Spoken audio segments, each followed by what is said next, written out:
You want the truth, the whole truth, and nothing but the truth? You can't handle the truth! Well, we're giving you the Michigan Sports Truth, the show that is honest, reveals the facts, truth, and statistics, and does not mess around. Follow me, Taylor Phillips, on Twitter at DT2Phillips. Email me at TaylorGatorPhillips14@yahoo.com. Follow Ed Smith on Twitter at EdSmith313, and go to our website at MichiganSportsTruth.com. Also like our Facebook page, The Michigan Sports Truth, and join our Facebook group, The Michigan Sports Truth on Spreaker. The Michigan Sports Truth podcast on Spreaker is also available on iHeartRadio and SoundCloud. Also a subsidiary of Sports Radio Detroit, thus available on iTunes and Podbean.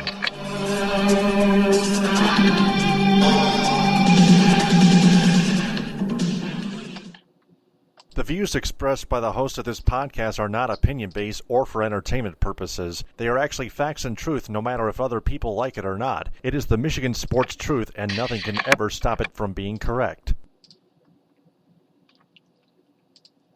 Hey there, Michigan sports fanatics. I'm Taylor Phillips, and welcome to the Michigan Sports Truth, episode 241 on Spreaker. This is the Thanksgiving Day special. I'm with co-host Ed Smith on Facebook Messenger. And Ed, this is it. The Lions, Thanksgiving Day, big game upcoming. Got a strange win prior to that. And the game, Michigan and Ohio State, coming up after their ugly win over Indiana on Senior Day at Michigan Stadium, the big house in Ann Arbor. Plus, we'll get to some Spartans and college hoops, the MAC Roundup, the Red Wings, some Franz Nielsen scoop, the Pistons, more Andre Drummond free-throw shooting news, and more Tigers trade talks involving Ian Kinsler and Anibal Sanchez. Yeah, it's definitely a loaded show and a loaded plate. I guess you could say a very befitting type of show that we got, since it is now officially Thanksgiving. First and foremost, Taylor, happy Thanksgiving to you. Happy Thanksgiving to you too, Ed. Thank you. And also, it's quite ironic. I wanted to make a mention of this since, I guess you want to say, since we moved primarily to using Spreaker as our format for our shows and our podcast. This actually marks the 1 year since we did this. Because I remember our very first Spreaker show was done 1 year ago, midnight on Thanksgiving, to help preview what the Lions were going to do and all that. So, obviously we started work before that, but a special congrats to the work that we've done over this year and a half plus work. And here's to more in the future. Oh, yeah. So this is our 1 year anniversary of our show on the Spreaker feed of the podcast. So congratulations to ourselves, and we want to thank everyone. We're finally synchronized with Sports Radio Detroit a couple months prior, or a few months prior. So with that being said, why don't we go ahead and get started and feast on this whole Thanksgiving table by previewing or starting with the Lions, shall we? Yep, let's dig in. Touchdown, Detroit Lions! The Lions played the Jacksonville Jaguars at Ford Field, and they won 26-19. They were trying to lose this game, evidently. Their offense went 3 and out way too many times. They lost a fumble. They failed to score at all in the first quarter and trailed 3-0 after 15 minutes of play. And then they kept letting the lowly Jaguars in the game until the final minutes of the game, when Eric Ebron scored the game-winning touchdown and Matt Prater kicked in the insurance field goal later on, so the defense would do the rest. On the positive side, the Lions kept fighting because when they made it difficult on themselves, they still managed to climb out of their holes and bring it home. But there's still a lot of work to be done afterwards, because we know how big their next game is against the Minnesota Vikings in that same building at Ford Field, and we'll get to that momentarily.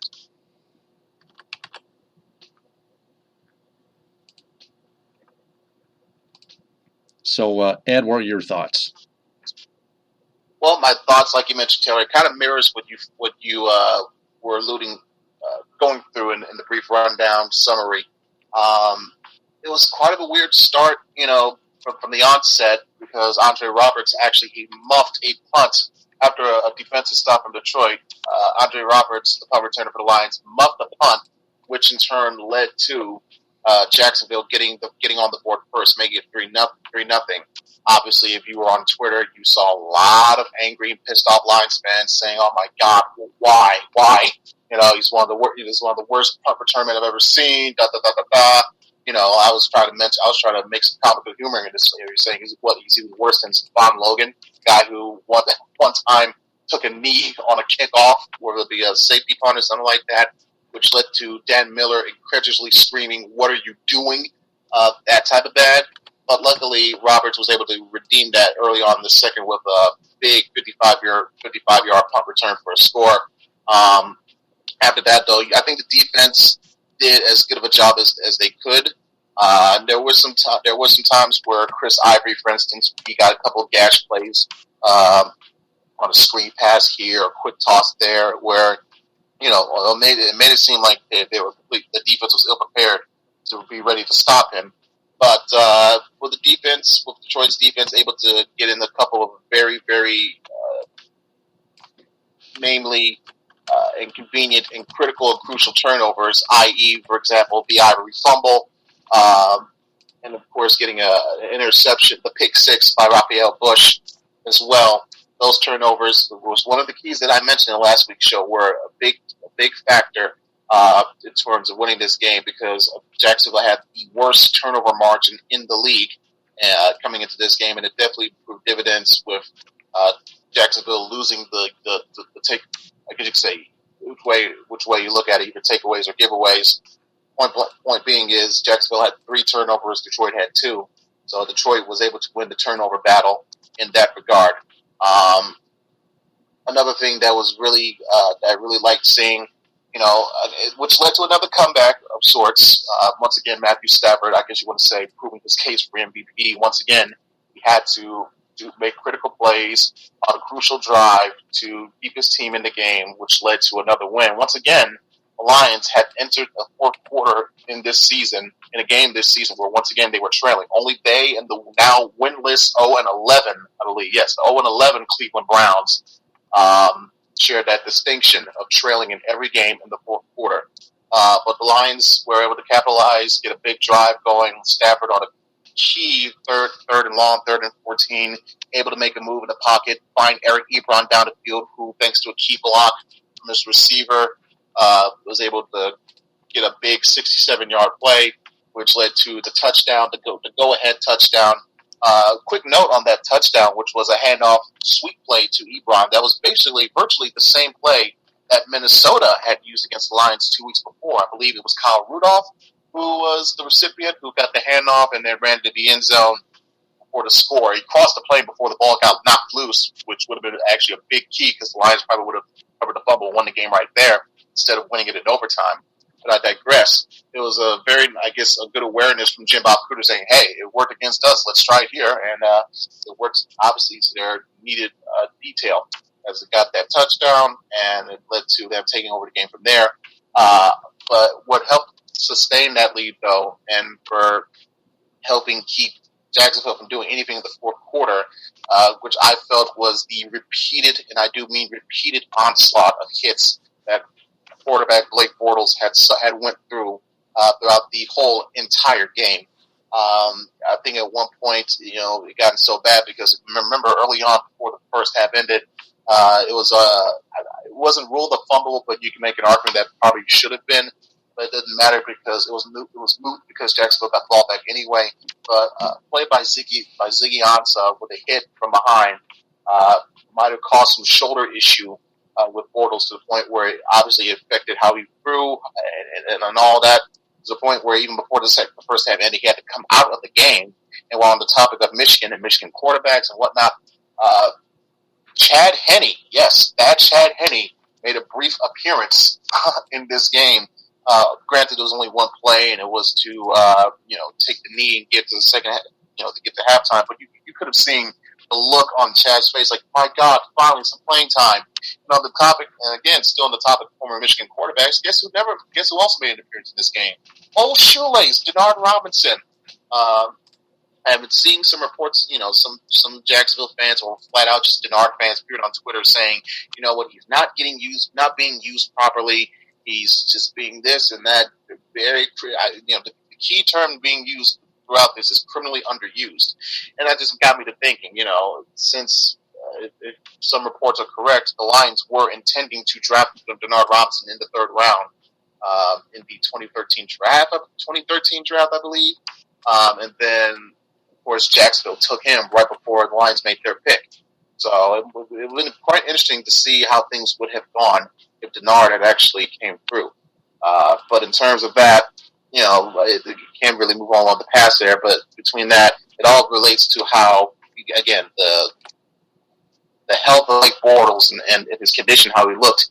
It's officially listed that he took 5 QB hits, as well as, no sacks. But if you look back at that tape, you got to know it was way more than 5 QB hits that made him feel the way he did on that play at the end of that game. A very good job from Detroit's defense, their D line, most importantly, forcing pressure and getting back to their old selves little by little. Even doing it again without the services of guys like DeAndre Levy, for instance, who hopefully will be getting back soon. But still, against a team like this, where you need to do what you need to do, the defense definitely did their job, and that more than anything was a big factor in Detroit winning this game. Yeah, the Lions needed that, but we need them to do more. Team stats show total yards: Jacksonville 285, Detroit 277, only 14 rushing yards. You are pathetic! Time of possession: Jacksonville Jaguars 32 minutes and 55 seconds. The Lions 27:05. Third down conversions 5 of 14. The Jaguars 4 of 14. Not very many penalties committed by either team. The Lions committed 5 penalties and the Jaguars only committed 4. Now the individual statistics: Matthew Stafford went 24 of 33 in passing for 278 yards. Theo Riddick, 4 carries for 13 yards plus 8 receptions for 70 yards, totaling up to 83 yards on 12 total attempts offensively. Ebron, 3 catches for 70, including a 61-yard reception that would lead to his game-winning score from just 1 yard out 2 plays later on a jet sweep. Tavon Wilson and Miles Killebrew filed 5 tackles each defensively. For the Jaguars, Blake Bortles, 22 of 35 for 208 yards, 2 touchdowns, 2 picks. Chris Ivory, 17 rushes for 39 yards, plus 6 catches for 75 yards, adding up to 116 total yards, plus on 23 attempts. Denard Robinson, Shoelace, the former Michigan Wolverines quarterback, known as Shoelace, aforementioned, 3 for 21, 3 rushes for 21 yards. Marquise Lee, 4 catches for 52 and a score. Allen Robinson, 3 receptions for 18 and a touch. And Telvin Smith, defensively, 8 tackles. Jonathan Cyprian with 7. So those are... All in all... Yep. I was going to say, all in all, this was a very big win and a needed win in terms of what the rest of the schedule and how it looks for the Lions in the rest of the regular season, because you're right, they only got 3 home games left, 3 road games left. It's a 3-on-3 stretch. This is going to be their last home game here today against Minnesota before they go on the road to face the Saints. And after that, they come home for a brief homestand against the Bears and back on the road for 2 straight, including a Monday nighter the day after Christmas against the Cowboys before finally finishing it up New Year's Day at home against the Packers. So, you could say they're at 6-4 now. But with seeing if they should happen to get the win against Minnesota, that puts them at 7-4 with the remaining games left that I just mentioned. 3 at home, 2 on the road. And that's the case. Let's assume they protect home turf and get those 2 wins. Now you're at 9 wins. Can you find a way to maybe, if by chance, get a victory? You don't have to get 2, or even obviously you would love to get 3 to make it as sweet as possible scenario as a sweet chance and scenario as possible. Not just to win the division, but possibly to get a very high seed, one of the top 3 or 2, one of the top 2 seeds in the division, in the whole NFC conference, to get that bye week. But if you were looking for a path to 10 wins, I think it would be, like I said, win the rest of your home games, try to sneak one of those wins on the road, because most likely you're looking at a loss at Dallas against the Cowboys, unless somehow they're resting starters, and you might have a chance. Other than that, you really should concern your focus and effort on, hey, can you get a road win either at New Orleans or at the Meadowlands, or at MetLife Stadium rather, against the Giants. That's something very interesting to pay attention to as we head in on the final quarter of this season, so to speak. Yep. Now let's get to the injury report. We've been hearing earlier this week that running back Amir Abdullah could be back from his injury in 3 weeks. Oh, man! Michael Rothstein of ESPN.com says, according to Jim Caldwell, quote, everything went well with Abdullah's foot checkup at the doctor's office. Actually, Amir Abdullah might have said that. But anyway, Amir Abdullah may not be out for the rest of the season. What are your thoughts? We assumed that he was going to be out for the season, but we guess we were wrong. Yeah, usually when you hear IR, you think, oh crap, oh shit, he's done. If it's by some chance, or at the very least, he's going to miss a whole lot of games. Well, in this instance, we're kind of actually glad it's the second option, because let's say, for instance, the Lions do just so happen to be fortunate enough to win this division and get a playoff, and obviously get a playoff game. Most likely, depending on how many games they win, it probably won't be in the divisional round. They'll play in the wild card game. But to have a weapon like Amir Abdullah with his speed and his versatility, pair him back up with Theo Riddick, which obviously was the two-headed, the 1-2 punch they were, the Lions coaches were hoping for it to be at the start of the year. Of course, with Abdullah's injury, it forced, and of course eventually Riddick's injury, it kind of forced a running back carousel where you're seeing guys like Zach Zenner and Justin Forsett, guys literally brought in off the street almost, it seems, to help shoulder the load for this Lions running attack. But having Abdullah back, I think obviously will give you more production in your running game. We won't be seeing any of these too much, hopefully, of these days where the Lions can only rush. You can be lucky to rush 14 or 20 or 30 yards on the ground, because again, between using Abdullah on the screen passes and whatnot, utilizing his speed, it opens up a chance for Riddick to get the tough yards up the middle on designed run plays more. So, between adding another weapon to, I'm sure, an offense that has a little bit of a bevy of riches on their department, and for pure stability on trying to strengthen up their rushing attack, getting Amir back would be a very welcome plus. And if he returns, we'll take it, because we need him more than ever. Also, wide receiver Brandon Pettigrew was removed from the physically unable to perform list, the PUP list for short, and he could be looking at a possible return with a 3-week window. So there's another player for the Lions that may return to the lineup. Yeah. Pettigrew, the tight end, even though, drafted same year as Stafford in 2009, obviously he's had his own fair share of dropsies. Been called headed drop by as a derivative nickname in some instances. But hey, he's a body out there, and he was your starting tight end before Eric Ebron came along. So I'm sure there's still some need of usefulness for him somewhere in that offensive scheme, whether it be primary run blocker, even though he may not be that good of a blocker per se, but as an extra guy you can use on the line to help out your running game. So hey, why not go for broke here?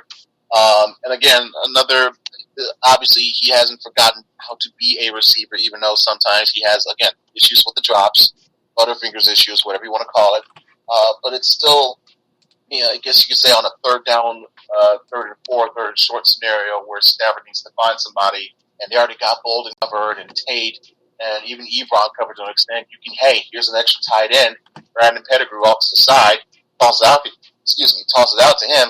Give me the yards I need for the first down. Let's keep this drive moving. So you never know with guys like Pettigrew and Abdullah coming back. Again, giving you valuable options where you, as Matthew Stafford, your quarterback, will make life a little bit easier for you in certain key passing downs where, hey, you've got no choice but to pass it. Hey, here's another weapon or two back at your disposal for you to use. Yep. Mm-hmm. Also, the Lions have promoted Jake Rudock from the practice squad. Oh, man! So in other words, Dan Orlovsky may be out. I love it! Maybe, I guess unless they're just doing it for the sake of having, hey, we need three guys at quarterback just for the sake of having three guys at quarterback. But I got to tell you, even if he doesn't get that promotion upwards that I think he deserves, I'm sure if he gets enough time to put in some good enough reps or whatever, or gets a situation where he has a chance to thrive, there's going to be plenty of teams in this league that's going to be looking at Jake Rudock to not only be their primary backup, but possible low-key a starter one day. You know what I mean? It can happen anywhere because this is a league where Tony Romo can get paid all this money, yet he gets injured and watch a rookie sensation come in and take his job. Sam Bradford can go from being on one team here to literally being on the next in the next minute. So, it's always a carousel going on in terms of looking for quarterbacks in this league. So Jake Rudock should not be worried about what spot he should be or, what could this mean for his future. But someone tells me if and when the time comes, there's going to be at least a team out there that'll be willing to sign him and take a chance. All right. So those are the Lions headlines for the week. Now we preview the Thanksgiving Day game against the Minnesota Vikings. This is it. Quick note. By the way, before we move on to Vikings preview, there was some reports about former. I think he was a first-round pick out of Ohio State, James Laurinaitis, former Ram. He had He had a workout with the Lions this week. Trying to think who did he play on this year. I know he was recently released. Give me one moment. I'm trying to look it up, but I do know Laurinaitis. If you're a wrestling fan, you'll recognize that name as well because I believe he is the son of Jim Laurinaitis, aka Road Warrior Animal.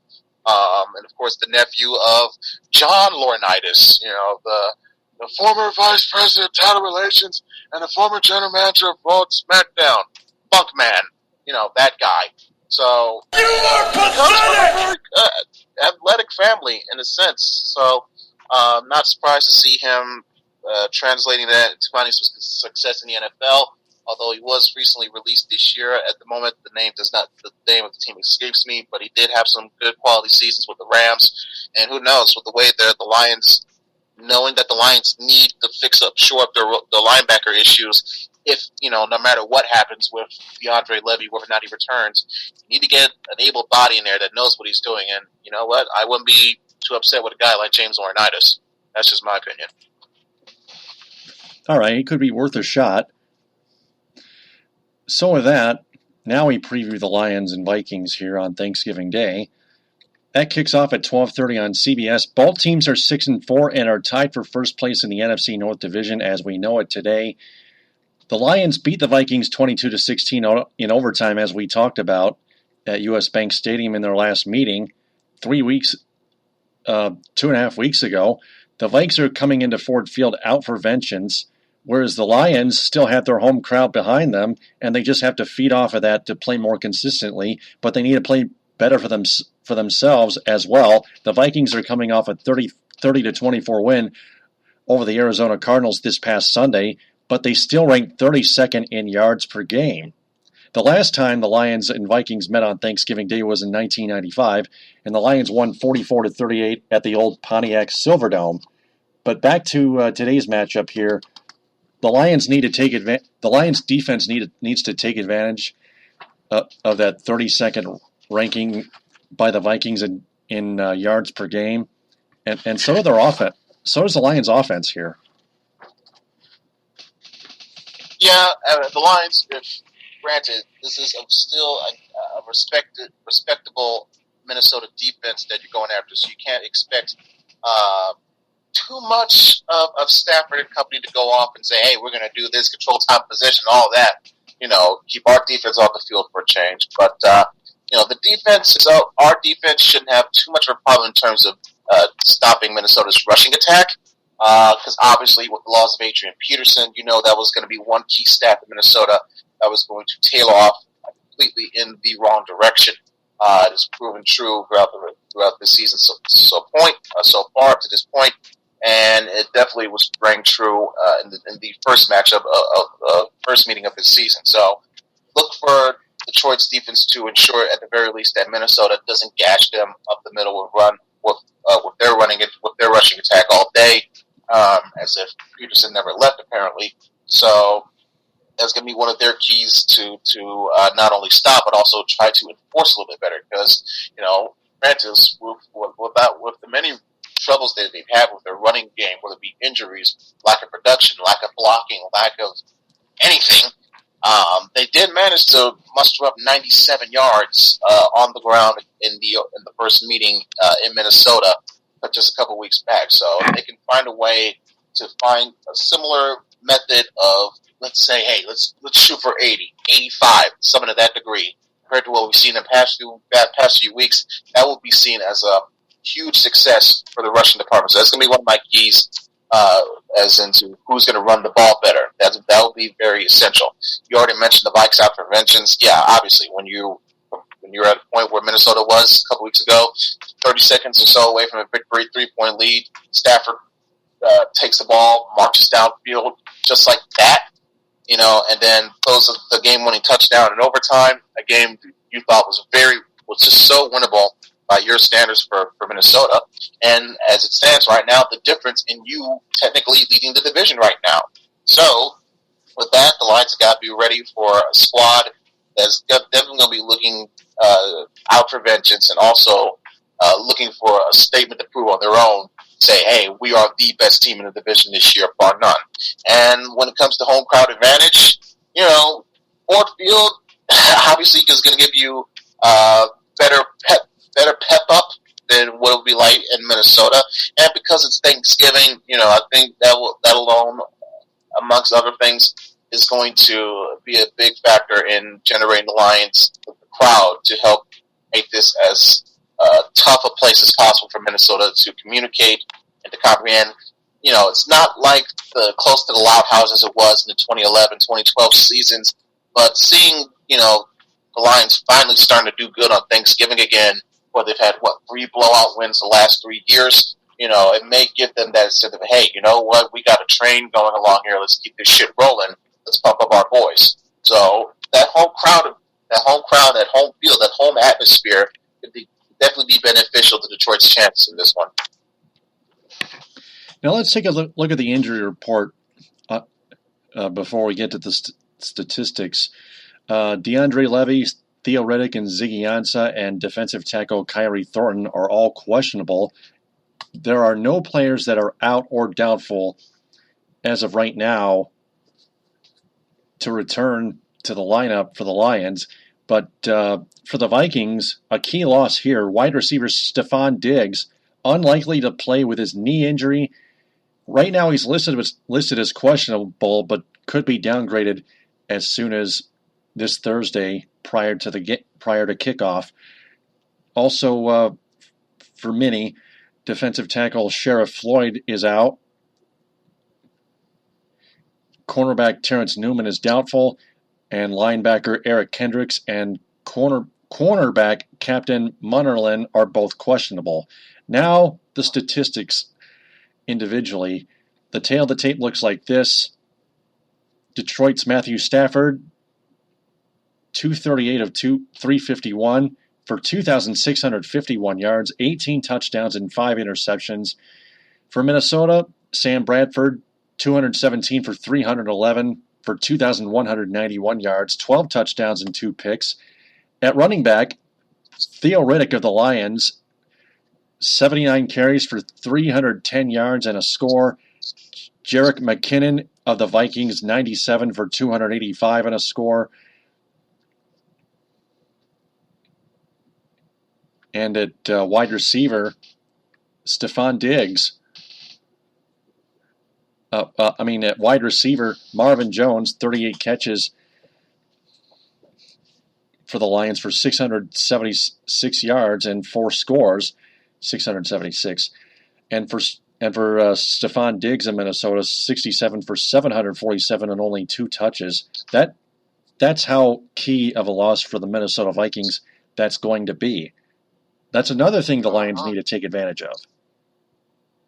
Absolutely. The loss of a key player like that definitely leads you to suspect, hey, one less reliable weapon for them to go after. But still, they shouldn't undermine. They should not undermine or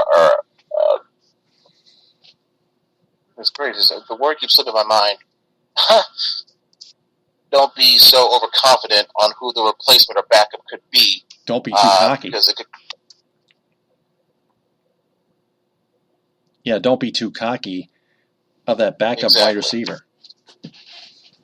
Yeah, don't underestimate him. That's the word I was looking for. Mm-hmm. But still, a big loss for Minnesota.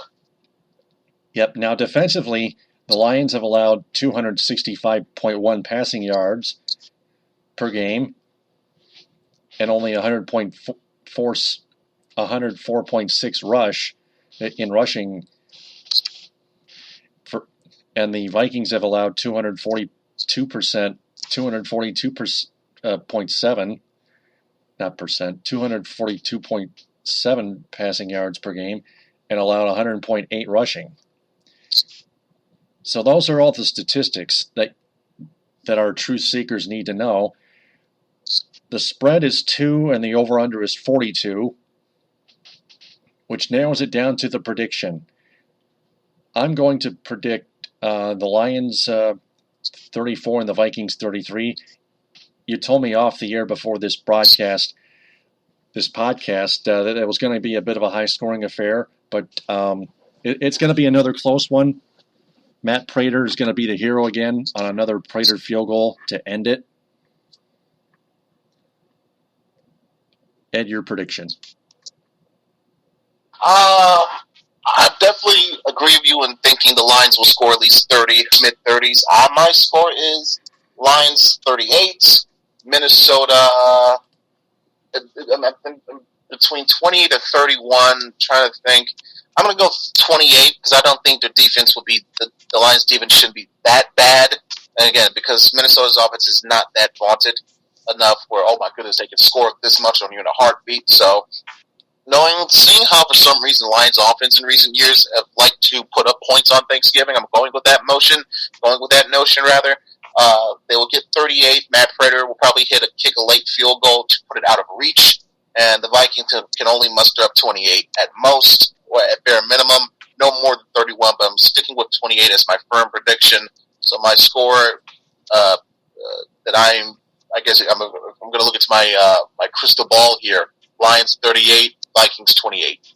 All right, 38-28 Vikings. I picked 34-33 Lions to win. We both like the Lions to win, just barely. Now, no matter what, this is a game they need to win, must win. No matter what the score looks like, it's a must win for Detroit. And to prove it to you, according to Aaron Schatz of ESPN.com, says if the Lions win, then their chances of making the playoffs increase to 62.4%. If not, they decrease to 18.9%. If the Vikings win, on the other hand, their chances go up to 86.1%. If not, then 43.4%. But there was an inside source from ESPN.com saying even if the Lions win this one, they'll still finish 8-8 and miss the playoffs. Well, if that's the case, if they were to finish, let's say, right, hypothetically, they win this game. If they need to finish 8-8, then that means they would have to lose, 4 of their final 5 games, including 2 at home. And have you seen how pathetic and terrible both Chicago and Green Bay, especially Green Bay, has looked in recent weeks? My God, the way Kirk Cousins was picking apart Green Bay's secondary on Sunday night, if Stafford doesn't do that, I want Jim Bob Cougar shot. Yeah. So absolutely. To me, it would be completely unacceptable and completely absolutely inexcusable if not only did they finish 8-8, but that included losses to this version of the Bears and the Packers at home. On the road is one thing. Getting swept by these assholes and losing them at home, just no. No, I refuse. No. If that's the point, if that's the case, please pack Jim Caldwell's bags for him, please. And Jim Bob Cooters, too. Yeah. Keep Terrell Austin, but pack both Jimmies away.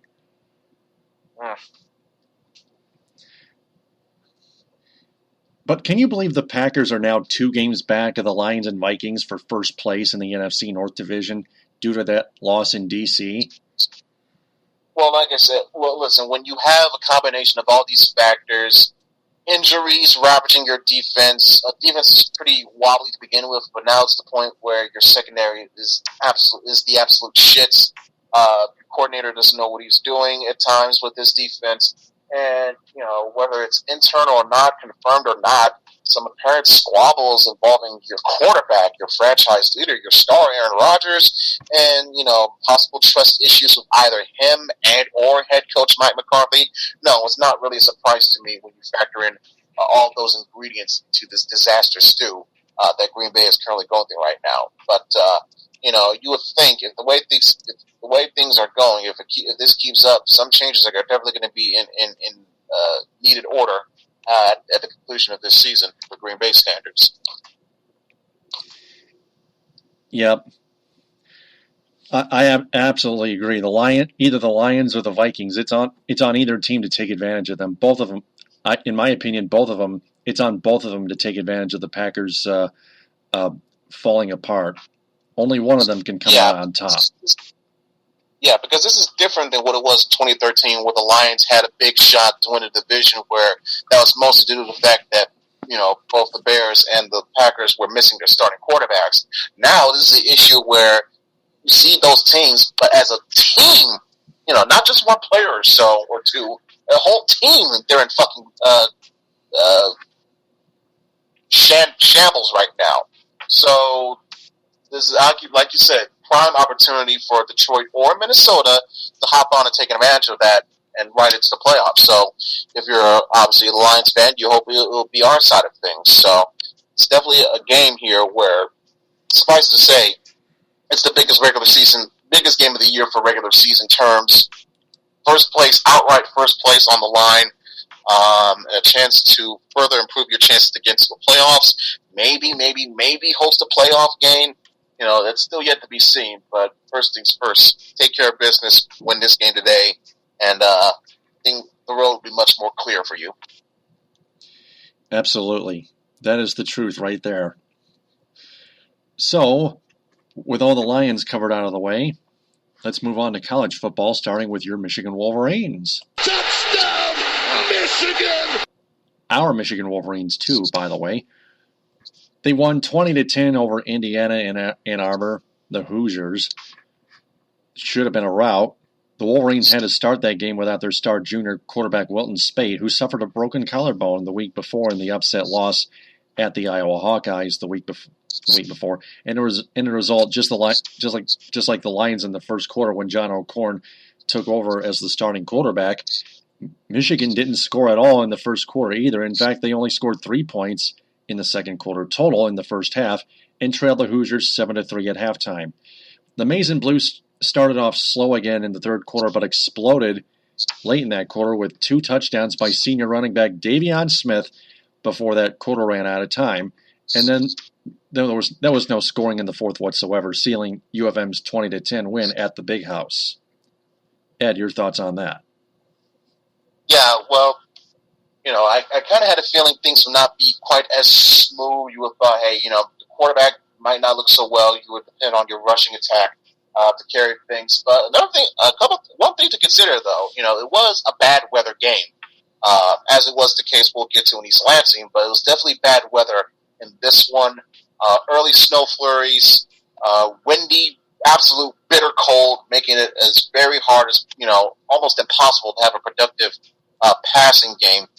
Especially for both QBs, they combined for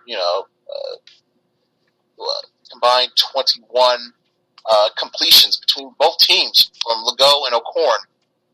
Well under 300 yards combined, by the way, as well. So this was a game where you needed your running games to help set the tone and essentially carry the whole way.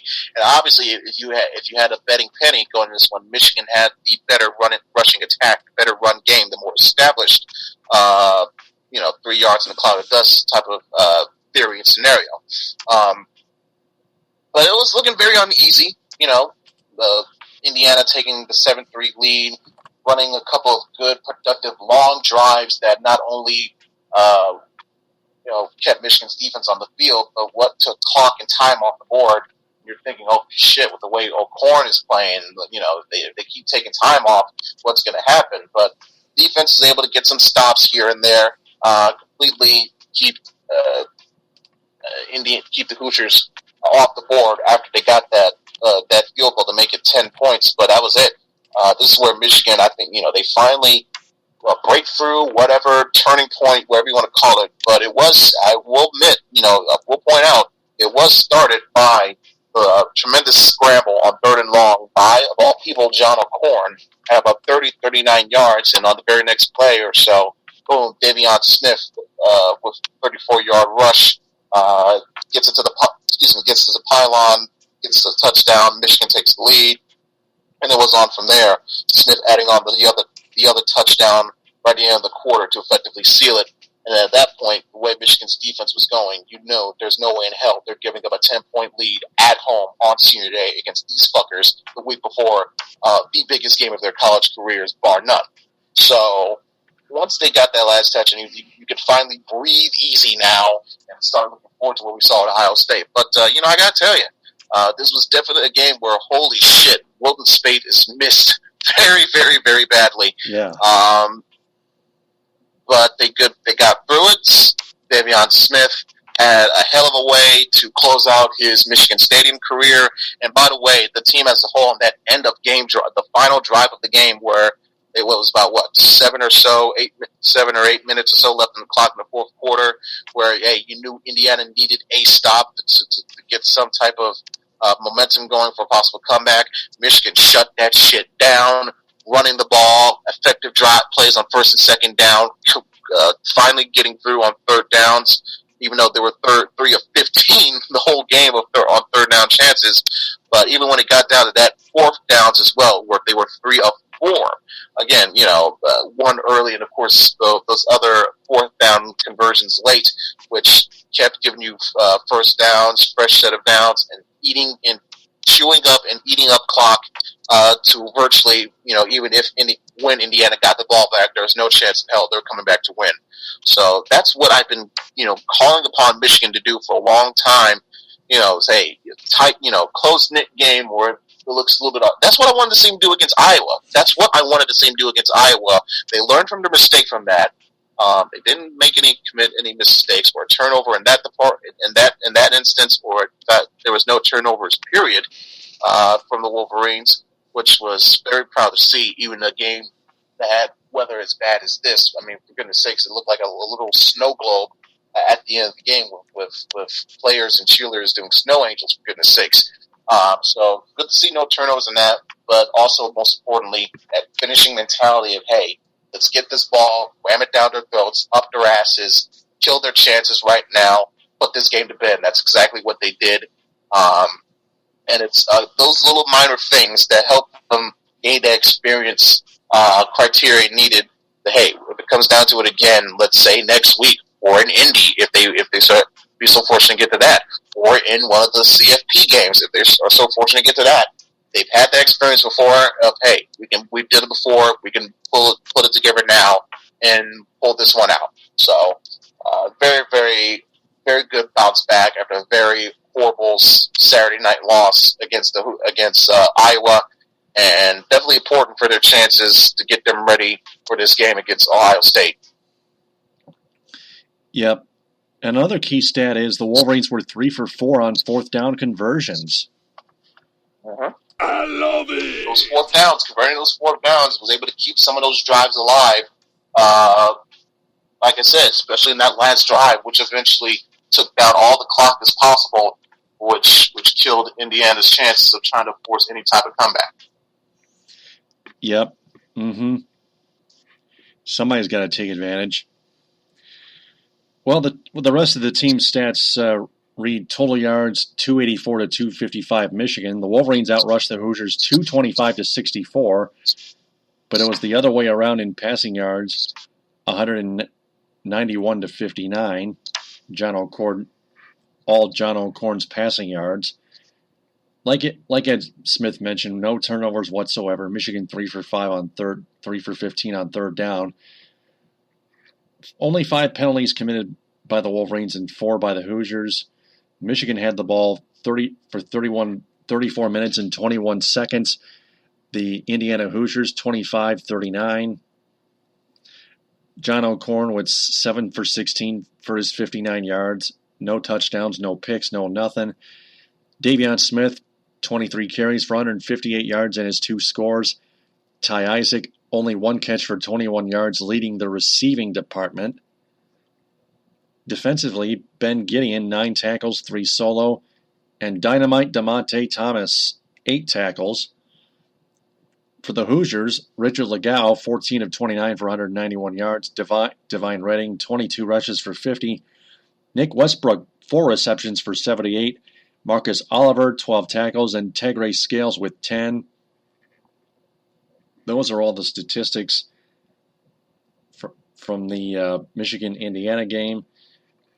Moving on to the middle of the week, according to Jeff Moss on Twitter at JeffMossDSR, still the founder and owner and editor-in-chief of the Detroit Sports Rag, from his source, junior quarterback Wilton Speight has a 70% chance of coming back and trending upward. Oh, man. I love it.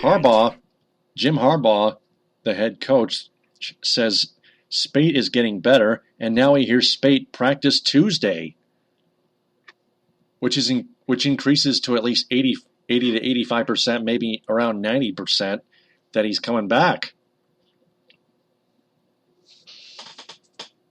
So we might not be so down on Wilton Speight's possible return after all.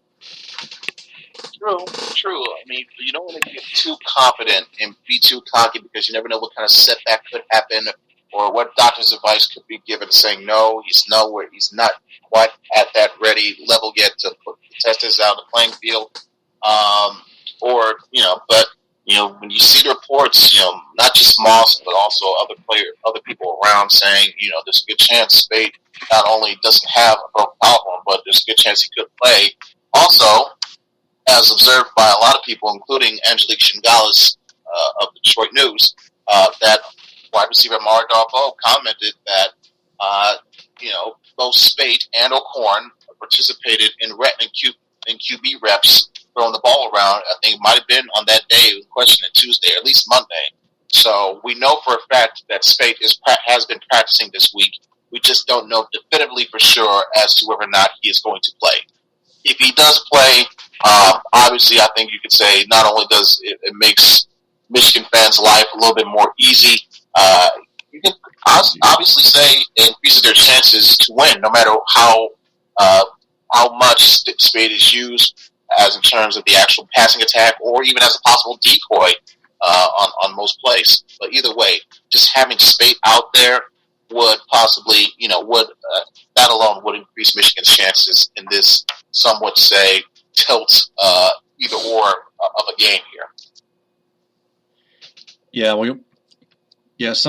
Yeah, at some point we want to make sure we at least consider playing it safe, trying to make a real tough decision prior to game time in Columbus. And speaking of which, have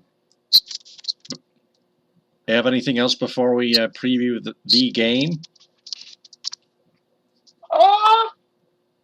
As far as I know, not really. If somebody comes up, I'll let you know. But, this is what we've all been building towards. So let's get to it. Yeah. Michigan and Ohio State, the Wolverines at the Buckeyes, Saturday at noon on ABC. This is the determining factor of whom will prevail to qualify not only for a shot at the Big Ten Championship, but also a college football playoff berth, pending where they're ranked in the college football playoff rankings.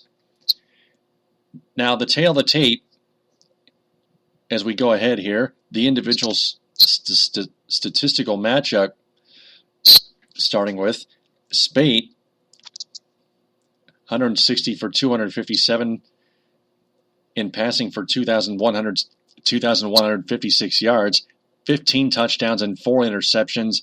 Davion Smith, 144 carries for 750 yards and 10 touchdowns. I love it! Amara Darboh, 44 receptions for 758 and 6 scores.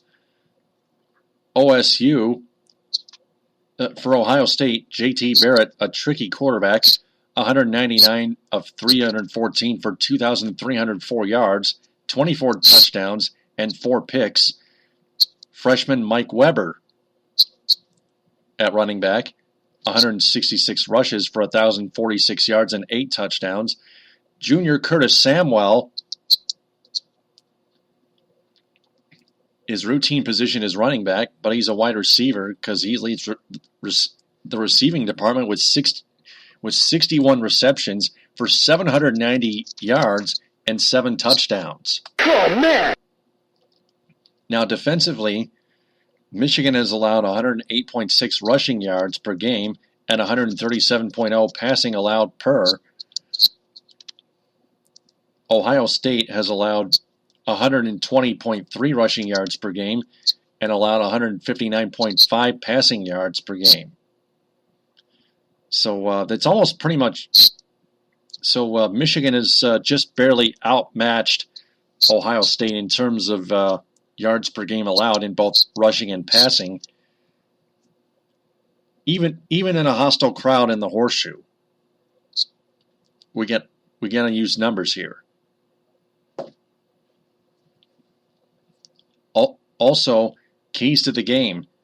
Michigan has to neutralize Ohio State weapons, penetrate the Buckeyes' offensive line to try to get to J.T. Barrett, and try to get the job done. Try to nail the win on Ohio State's coffin. And how do they do that? That's the question. Well, here's the thing. In terms of neutralizing weapons, you got to understand that J.T. Barrett is not the end-all, be-all. Like you mentioned, there's Mike Weber. There is Curtis Samuel, amongst other players. This is, on both sides of the ball, this is, by and large, the most athletic team Michigan has faced thus far this season and probably will face outside of, let's say an Alabama or so, or one of the 4 teams in the college football playoff. For now, let's just say this is the most athletic team they have faced so far and probably will face this year. So you got to make account. You have to take account on who not just has the ball under center, but who's going to be giving off that ball too as the play progresses. So between Mike Weber, you know what you're going to get. He's a freshman, true freshman, but my God, he's already got over 1,000 yards, and he knows how. At almost any given notice, he can bust open a big play. One thing that has been seen as a weakness, the deterrent in Michigan's defense, particularly their run defense in recent weeks, their inability, it seems, to do well on the edge, perimeter, when the running backs are trying, instead of just ramming it up the middle, which is definitely Michigan's strength, test some waters out on the edge, and there's led to some, at the bare minimum, marginal success on that end. So that's going to be one key. They shortened up on that a little bit against Indiana, but they're definitely going to need more doses of that against a back caliber Weber. And also Samuel too. You can never lose sight or track of number 4 in any player circumstance, because he can give you a big shot in the arm offensively, and also a big kick in the balls defensively. So, either or. That's between Weber and Samuel. Those, in my opinion, far two more important weapons to worry about besides Barrett. Now, Barrett does have obviously he's got a star, a bullseye on his back, whatever you want to say. He's a very important player too. But I'd be more concerned on trying to neutralize Weber and Samuel more than Barrett, because Barrett, in my opinion, has he's good as very solid as a runner, but he has some odd intricacies and inaccuracies at the quarterback spot. I know you're thinking, Ed, what are you talking about? He's got 2,000 yards, got 24 touchdowns, not that many interceptions. But if you notice in certain key spot situations, i.e. the bad weather game against Michigan State, he looked very, very pedestrian as a quarterback, period, and where he had to rely solely on his rushing attack. So if you're Michigan, I think the thing here is try to force Barrett into being a passer. See how that works out. Because you can't let him run roughshod over you. He's a big body. He's going to get some yards here or there, but you can't let him be the determining factor as to whether or not who wins the rushing attack and ultimately wins the game here. Force Barrett into a passer. You have the secondary that will do a good job. Use your line, and leads to my second point. Use your defensive, use your front seven to get after him, pressure him. It's exactly how Penn State was able to do to lead to their victory. Obviously, they needed help in the special teams department, but it's still. One big factor was, the amount of pressure that they got on Barrett, collapsing pockets, or multiple sacks, just making life absolute hell for him on that night. So you have to look back to what Penn State did as your model of sorts of what you can do this Saturday. And like I said, just win the damn game. You can, take all the stats or whatnot, and almost in a sense, you can throw them out the damn window here, because it comes to a point where, listen, in the span of, 15, 16 years, how the fuck you want to look at it, we have not done well. Ohio State has kicked our asses in this series. In fact, we haven't won in Columbus since the year 2000. Other than that, our other 2 victories have been at home, 2003, 2011. That's it. Other than that, OSU. So, in terms of, granted, this isn't the amount of vitriol that I spewed in my 97 won the ticket Hulk Hogan-like promo about Michigan State, but this is damn near close to it. Do what you can, make plays, make stops, be smart, take the crowd out of it, win the fucking game. That's all I ask for you to do. Okay, this is the biggest game in literally 10 years, okay? Michigan football has not been at this type of precipice of sheer outright glory since that 2006 matchup.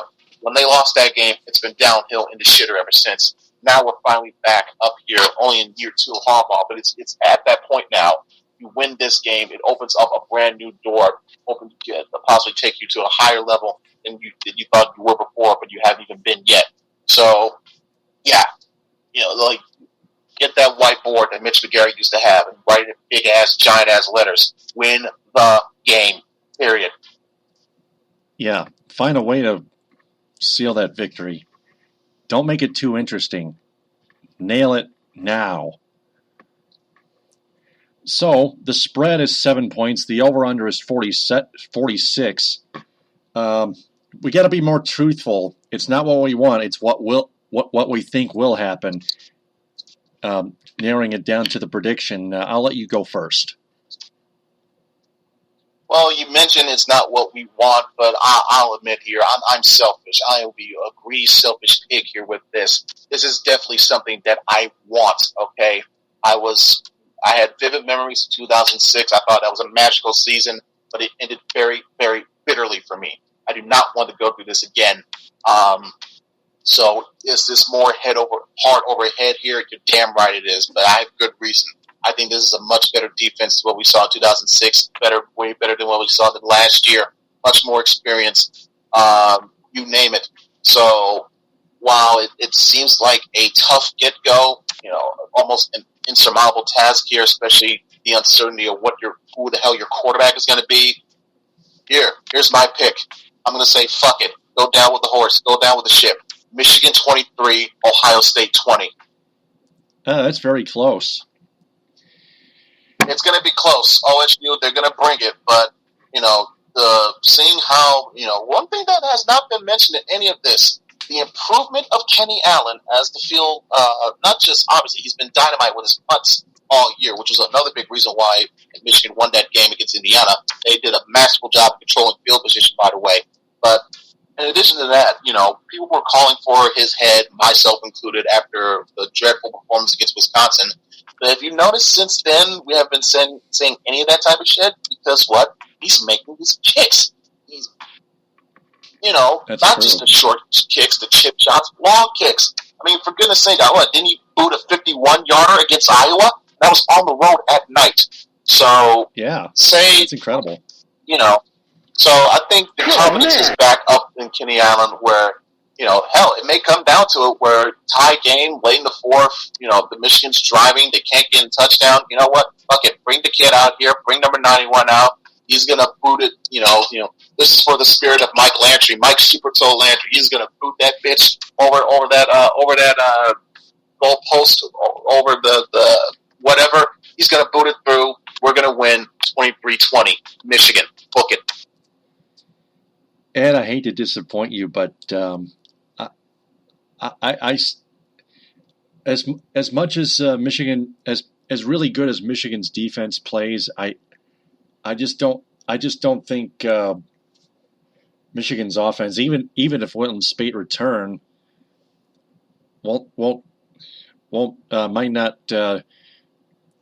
might not do too well, like they did at Iowa when they suffered that loss with Wilton Speight as quarterback. Michigan only scored 13 points on the road at 5-4 Iowa, and I think this may be a bad omen. I think Michigan's going to come up with 16 points, and I think the Ohio State Buckeyes are going to come up with 17 points. I'm going to pick the Buckeyes by 17-16. There's no doubt. There's really no argument with that because, you have the history on tape of what we saw against Iowa. But, there is a difference between playing Iowa and try to get, hyped and get up for that one and playing Ohio State, knowing that everything is on the line here. And I'm sure, obviously, Ohio State knows that too, but for Michigan, you got to believe that they know it as well. Big Ten championship, national championship, college football playoff, hell, even outside shot at the Heisman or whatever. It's all on the line here. And I think, if Michigan is able to use that to motivate them, you mean to tell me, especially if Wilton Speight plays, you mean to tell me they can't muster up 2 touchdowns and a few field goals here? Their defense is going to do its best to keep you in the game. But I think your offense, you should have a little bit more faith in your offense, that the offense can get the job done when it matters most. So I'm sticking with my pick. If I'm wrong, I'm wrong. But, I make no apologies for this one. Neither do I with mine. This is going to be really, really interesting. This is really, really edgy. I'm amped up for this, aren't you? I wish it was Friday instead of Saturday. That's how anxious I am. Actually, want to see this damn game being played already. I feel you. All right, let's take a breath. Let's move on to the Michigan State Spartans. And back to reality. Yep. Except the Spartans made it a close one, but still lost 17-16. The score I predicted Michigan to lose to Ohio State. In East Lansing on Senior Day, too many costly mistakes, plus there were a few bad calls by the officials, which didn't affect much of the game. L.J. Scott opened the scoring with a 64-yard touchdown pass on the first play of the first drive of the game from Tyler O'Connor, which made the game seem to go back and forth instead of lopsided in Ohio State's way, obviously. And then when L.J. Scott scored his second touchdown with 4:41 left in the game, Mark D'Antonio decided to go for 2 Stupid fool. And the Buckeyes' secondary defense easily denied it. That proved D'Antonio made a very horrible decision to go for two with plenty of time left in the game, and that spelled self-destruction because the Buckeyes' offense managed to stay on the field holding on to their 1-point lead before Tyler O'Connor would get one last chance and threw an interception easily to seal the loss. That's just stupidity, not only by the Spartans players, but by the coaching staff, including the head coach, Mark D'Antonio. That's just idiotic. Spartans dropped to 3-8 and 1-7 in the Big Ten. 1-8 in the Big Ten, rather.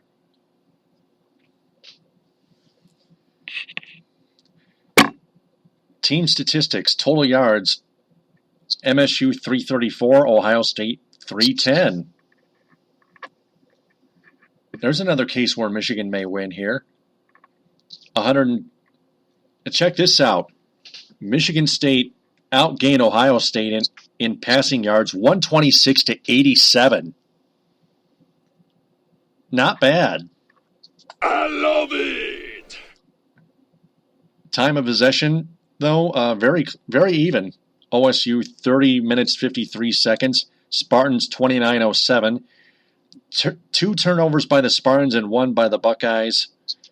16-13 Buckeyes in first downs. Penalties, six penalties for 60 yards for the Spartans and 4 for 40 for the Buckeyes. On third down conversions, Michigan State only 3 of 12. You are pathetic! And OSU 7 of 17. Tyler O'Connor 6 for 16 for 105 yards, a touchdown and 2 picks. Damian Terry 2 for 5 for 22 yards. L.J. Scott 19 carries for 160 yards and a touchdown run, plus two catches for 76 and a touchdown reception, adding up to 2 touchdowns on 21 total attempts for 236 yards. And everyone else only got on under 30 yards total.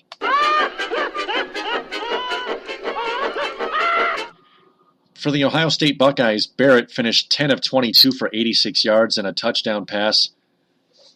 Passing yards, 86, and a touchdown pass, plus 24 rushes for 105.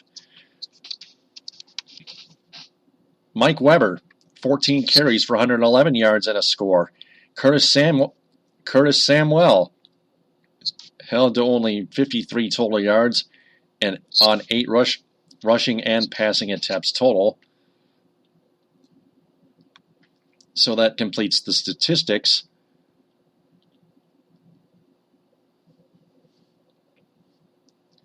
So, Ed, what were your thoughts? Did Michigan State make it interesting? Oh, damn sure they made it interesting. And a couple things that I saw that really told the tale of what Michigan could do to look upon to use to help them. Third down efficiency, third down conversions. Ohio State was 7 of 17. Again, that's the one thing that's bitten MSU in the ass far too many times this year. It did it again. 7 of 17. Their defense gave up, whereas on offense they only mustered 3 of 12. Yuck. So Michigan, if they need another key for them to have a chance here to win, they need to do better on. They need to be as close as possible on the third down departments. No short drives, little to no 3-and-outs. And conversely, they got to get OSU off that damn field on third down, not only the rest of their defense, but to obviously shut down any chance of OSU probably getting any points in this as critical a game as this. And you mentioned the turnover ratio, the turnover department, the turnover margin rather. MSU with 2 just absolute horrible, costly mistakes at the worst possible times when you're trying to come back and take the lead or possibly win. I will say though, at least they had a courageous stand at home. This was their last home game of the year. I believe senior day for L.J. Scott amongst a couple other players. Malik McDowell, even though he didn't play, which actually proved to be, I guess you could say, that hurt MSU a lot more than some will admit, but no Malik McDowell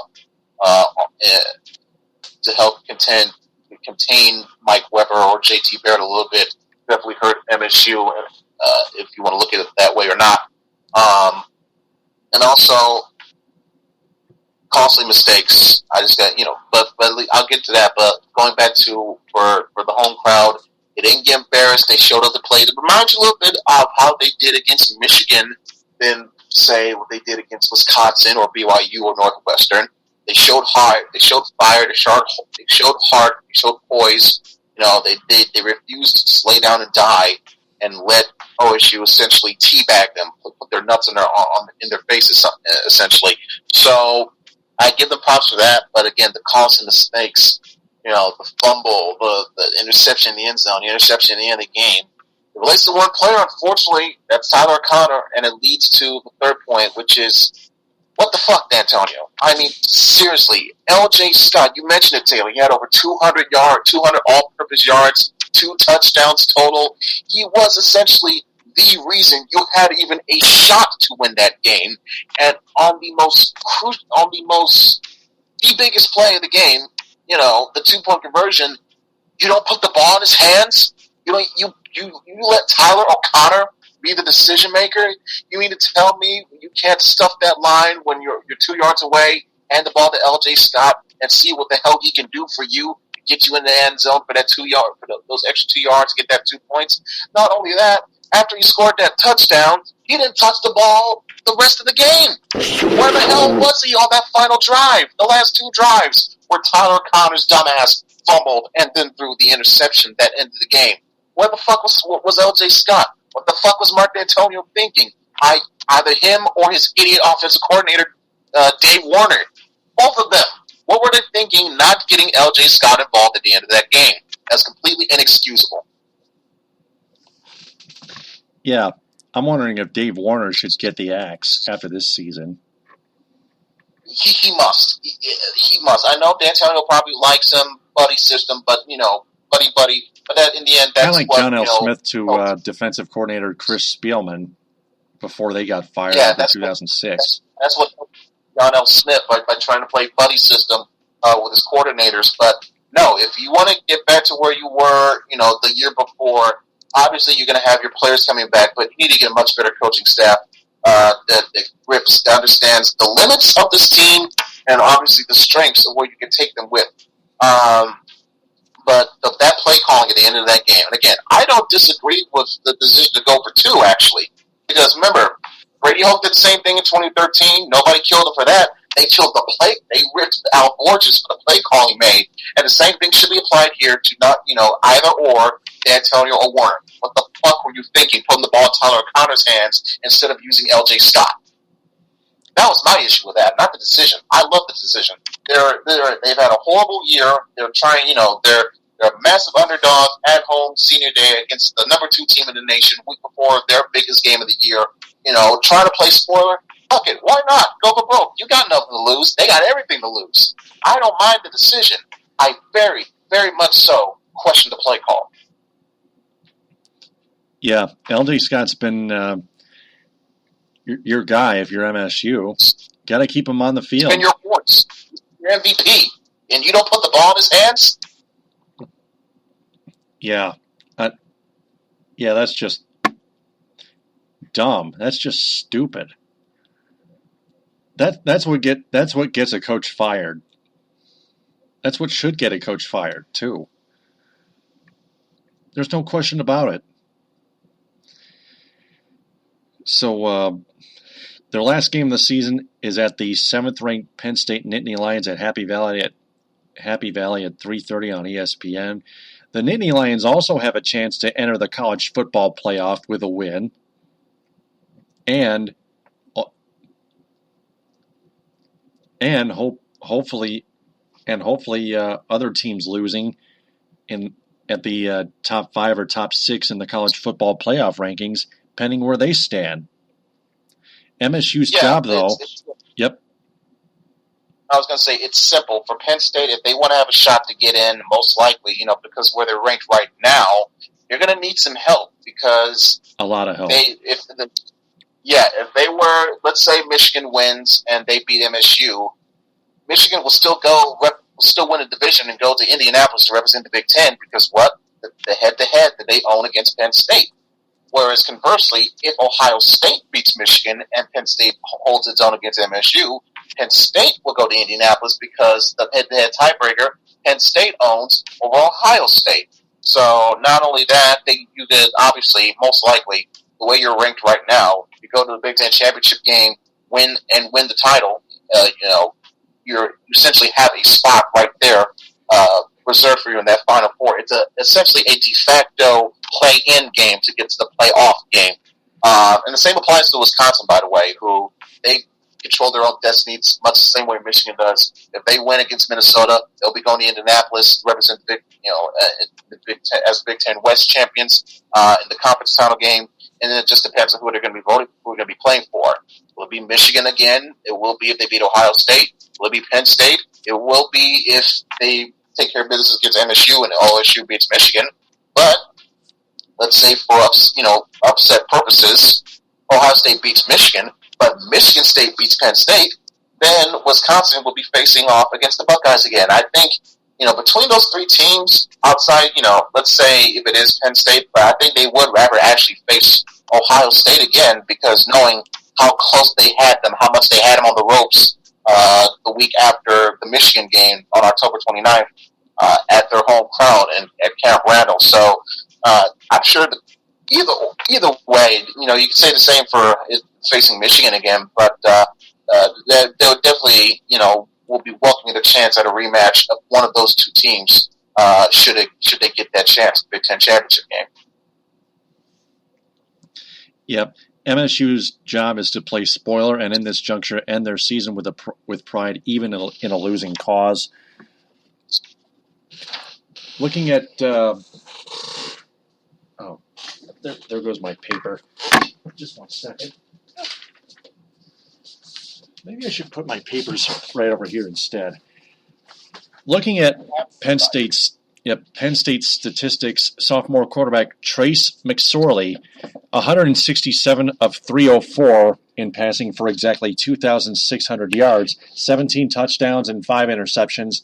Sophomore running back Saquon Barkley, 216 carries for 1,205 yards and 14 touchdowns. Junior wide receiver Chris Godwin, 42 receptions for 627 yards and 7 scores. Now, two keys for the Spartans here, for the green and white. Keep feeding LJ Scott on offense. Keep him on the field more. And on the other side of the ball, turn up your defense a bit. Yeah, for the LJ Scott, their defense, who knows? They could be inspired by what they did last week against OSU. Let's put on another performance. You never know what could happen. And I think it's safe to say Penn State doesn't have near the athletic offensive weapons that Ohio State does. You could probably say, they have Saquon Barkley, and that's it for their biggest offensive weapon that they could use here. So the issue, your focus would be more so trying to contain Barkley. So that's real much the objective for your defense. Also, back to what you mentioned of trying to play spoiler or whatever. What was the other thing that you said, Taylor, before that? I'm sorry, I lost track for a brief second. What were you asking me? I think I found it. It's, like I said, going back to what I stated before in the Ohio State game, they need to feed LJ Scott the ball. He is your horse. He is LJ Scott, who has carried you, essentially, this second half of the season.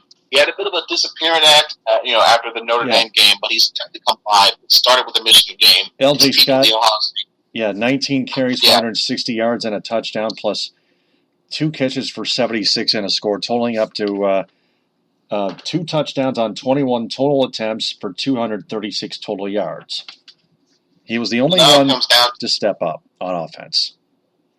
Exactly. So it comes down to a point where you got to finish what you started, and you got to use your best player to help get you there. So if you have any chance of winning, you got to do what you can to get LJ Scott involved in this game as much as possible.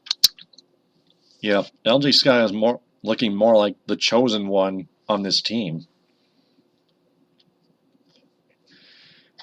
So I'm going to go ahead and predict the Nittany Lions to win 31-20. I think Michigan State's defense probably won't allow over 40 points. But it's on the road at Happy Valley and a tough place to play at Happy Valley. The Spartans have beaten Penn State at Happy Valley before, at least once in our lifetime. But I think Penn State's offense is too powerful, and Michigan State's offense only has LJ Scott out there, and nobody else stepping up. Only LJ Scott can score those 20 points, and Michael Geiger a couple field goals. So 31-20, Nittany Lions win. I'm going to go, let's go, it's going to be very close, nail-biter almost, but I say Penn State will win by a very narrow margin, 28-27. The defense will play inspired again like they did last week, and we're going to see LJ Scott get the ball much more than he should have against Ohio State. But in the end, like you mentioned, Penn State, far better offensively, and they have the home field advantage in their favor. And they know what's on the line. So, like I said, it'll be close, but I say Penn State by a score 28-27. All right. So that's it for Michigan and Michigan State football. Now we transition to college hoops for a bit. For three, yes, sir! The Wolverines crushed the Southern Methodist Mustangs SMU 76-54 at Madison Square Garden to win the 2K Champions Classic last Friday night to improve to 4-0, but they lost to South Carolina Gamecocks 61-46 on the road this past Wednesday. That was just last night, suffering their first loss of the week of the season. Michigan got absolutely dominated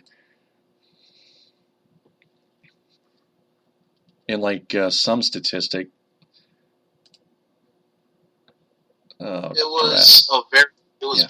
here's a couple things that really would prove to be the difference. Michigan was sub under 20% field goal percentage, field goals made from the field, and a mere 7.7% percentage made in 3-point shots. They are a jump shooting team by nature. When their shots are not falling, it's going to lead to an ugly night. We saw the case being made here.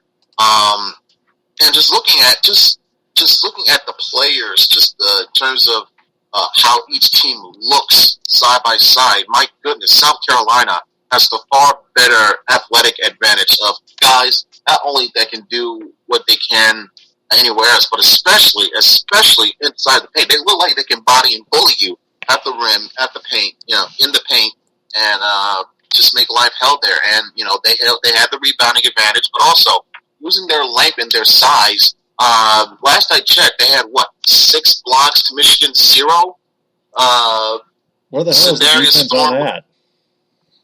Yeah, Sindarius Thornwell, number 0, who looked like an absolute stud out there, finished with 21 points, 8 out of 12 shooting. I believe he also had 3 blocks as well. His contributions into this win. He also had 10 rebounds additionally, so that's a good double-double for him. But the story of the game was that, and just Michigan, even without that, horrible shooting woes. There was times where they had runs where Michigan with the offense, it was either 0 for 5 or 1 for 7, and just even just good looking shots they kept bricking. Not even good contests; they were just flat out bricks. So there was a point where they went multiple minutes, which obviously led to South Carolina padding their lead, where Michigan couldn't do a damn thing. They couldn't score a basket. They couldn't buy a basket, let alone score one. So not a very good night. In terms of defense, you can't say they didn't do a bad job because they only held South Carolina to 61 points. But the story of this was how horrible their offense looked. No matter how the result of this game went, obviously in the loss, their worst performance of this young season. You hope it only gets better from here after that, but it was just a very, very bad night for John Beilein's group. Yeah, talk about hitting rock bottom. 19.2% from field goal range, totally. 75% flat from the charity stripe. South Carolina shot 61.1% from the free throw line, 11 of 18. That's even worse. Oh, man. So Michigan is home against 1-5 Mount St. Mary's Saturday at 7. Then they're home against undefeated 3-0 the Virginia Tech Hokies Wednesday at 7 on ESPN2. The 13th ranked Michigan State Spartans basketball team Valentine for the win! has improved to 3-2. They won 3 straight. 153 at the Breslin Center over Mississippi Valley State. They won 78-77 over Florida Gulf Coast, thanks to a game clock glitch, which reminds us of the Michigan State football beating Michigan when it looked like then quarterback Jeff Smoker spiked the ball with no time left, but the clock operator stopped the clock a little too early before he spiked it. Therefore, there was 1 second left showing on the game clock, and they gave the Spartans one more chance to win it with a touchdown. And they did so as T.J. Duckett caught a rainbow pass over a few Michigan defenders to win it 27-25 in the end zone for the green and white. Also reminds us of CMU's football team coming up with that game-winning Hail Mary touchdown pass from Cooper Rush to Jesse Kroll, lateraling it to Corey Willis at the 5, turning it up to the far left sideline, diving into the end zone past the pylon to win over the Oklahoma State Cowboys.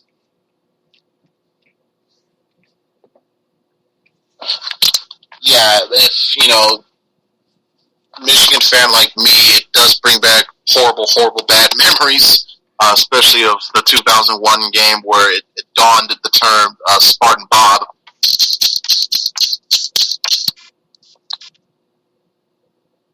Yep.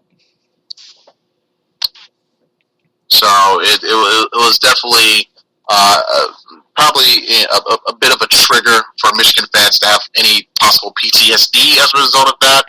But hey. Yeah.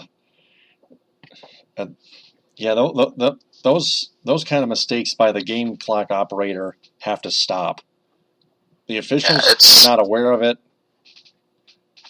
They decided to give Michigan State the game.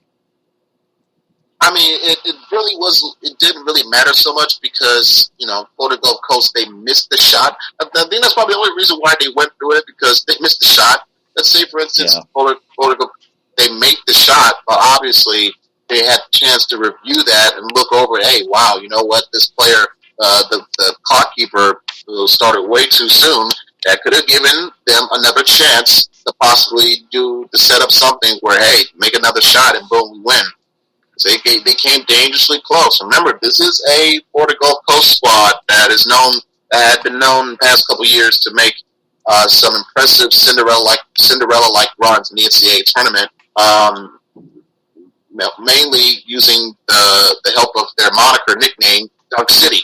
So you have to know this is a big game for them. They were going to bring it, and they definitely brought it. So Michigan State definitely feel a little bit fortunate. More than fortunate that something like this happened, because this was not a good look for multitude of reasons. But it's you can take the win, accept it. Nothing of consequence came about too badly, and you move on. Exactly what they did when they beating St. John's. Much better game. little to nothing in doubt for this one. Doing much better on the perimeter with the 3-point range. That they were better in that department than St. John's, 37-5 to the Red Storms, 36.4. 3 of those 3-pointers, though, that were made, I want to say, I'm looking for the box score right now, was made by one of their players, a Bahama native himself, by the name of, since this damn thing loads. Here, I got it. We have Miles Bridges with 22 as the Spartans win 73-62. That might have been him. Or, no, I'm sorry. It was Luraz Narin Jr.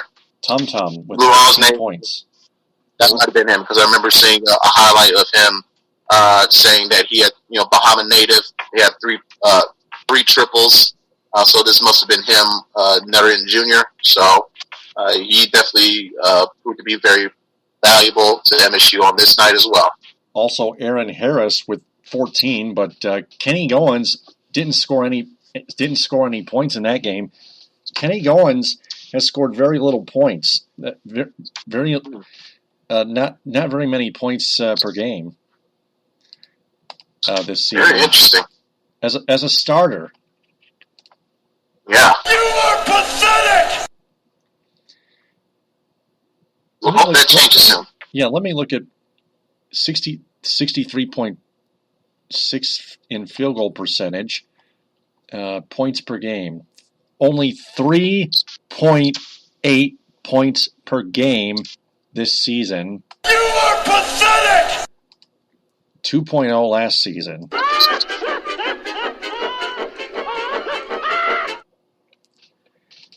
It's just awful. If he was playing with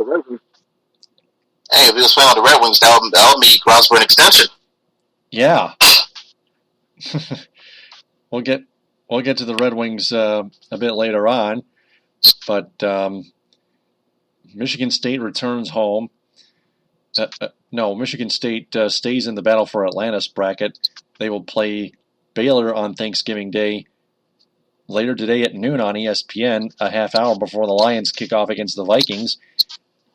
And then the Spartans will play at the Duke Blue Devils, number 6 in the AP poll, Tuesday at 9:30 on ESPN.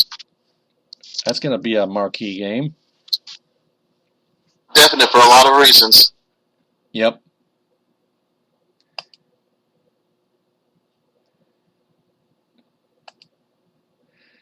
So with that, we've covered the Wolverines and Spartans in football and men's basketball. So it's time for my MAC roundup, starting with my Central Michigan Chippewas. Touchdown, Central Michigan! They were playing the Eastern Michigan Eagles in Ypsilanti, and they lost 26-21 on a game-winning touchdown pass from Brogan Roback to Sergio Bailey Jr. from 24 yards out. CMU's offense started poorly and went 3-and-out and punted the ball 7 times before coming back to lead on a returning Devin Spalding's 3 touchdowns, but he was the only contributor on offense, and it was not enough, and CMU's defense was not knowing what the hell was going on in the area of the receivers. As Eastern scored that game-winning touchdown with under 30 minutes to go, under 30 seconds to go. So that's how the Chippewas season ends, and regular season ends in football. Both teams are bowl eligible, but let's take a look at the team statistics. Total yards: Eastern Michigan 538, CMU 383, 127 rushing, which is a little better, but still needs plenty of work. But thanks to Devin Spalding, the rushing game is back in the triple digit. Back in triple digits in yards. Time of possession: Eagles 32 minutes and 31 seconds. Chippewas 27 minutes 29 seconds. Penalties: only 2 for CMU for 10 yards. 7 Eagle penalties for 75 yards. On third downs, Chips were 6 of 14. Eagles 4 of 14. Now for the individual box score. Cooper Rush for Central Michigan at quarterback. The senior redhead, 21 of 35 for 256 yards and a pick. His 13th interception pass of the season. He should not be drafted at all.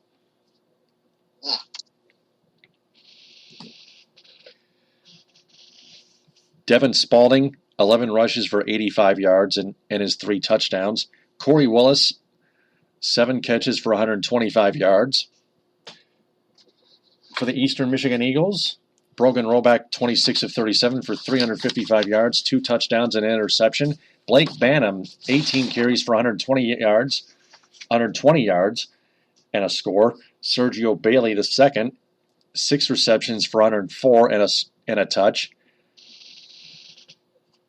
So that's the Central at Eastern football game right there. That's the final game of the regular season. Now back to college basketball. The Chips men's basketball team under head coach Keno Davis smashed Marygrove College at McGurk Arena 107-58. They started the Lone Star Showcase 88-77, winning over the Pepperdine Waves on Monday. Then on Tuesday they got smashed by the St. Bonaventure Bonnies 102-71. That was their first loss of the season. Then they lost their second straight 89-81 to the Arkansas Little Rock Trojans on Wednesday. Taking a look at the team statistics against St. Bonaventure, CMU shot just 21.4% from 3 and turned the ball over 14 times and got out-rebounded 42-30. They shot 39.3% from the field, which is not terrible but not good. They let the Bonnies shoot 50% flat. That's a mismatch. Free throws, 21 of 29 for CMU. That's 72.4%. The Bonnies of St. Bonaventure, 25 of 35, 71.4% from the charity stripe. That's not good either.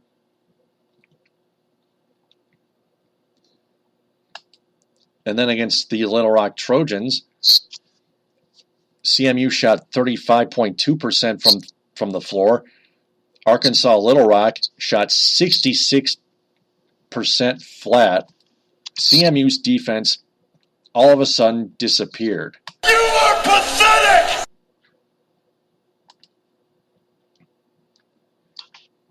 And the Trojans shot 46.2% from 3. My God. Chips shot only 31.7% from 3. Chips barely out-rebounded the Trojans 35-34. Taking a look at the free throw percentages, Chips 16 of 18, 88.9% from the stripe. 19-29 for Little Rock, 65.5%. That's good.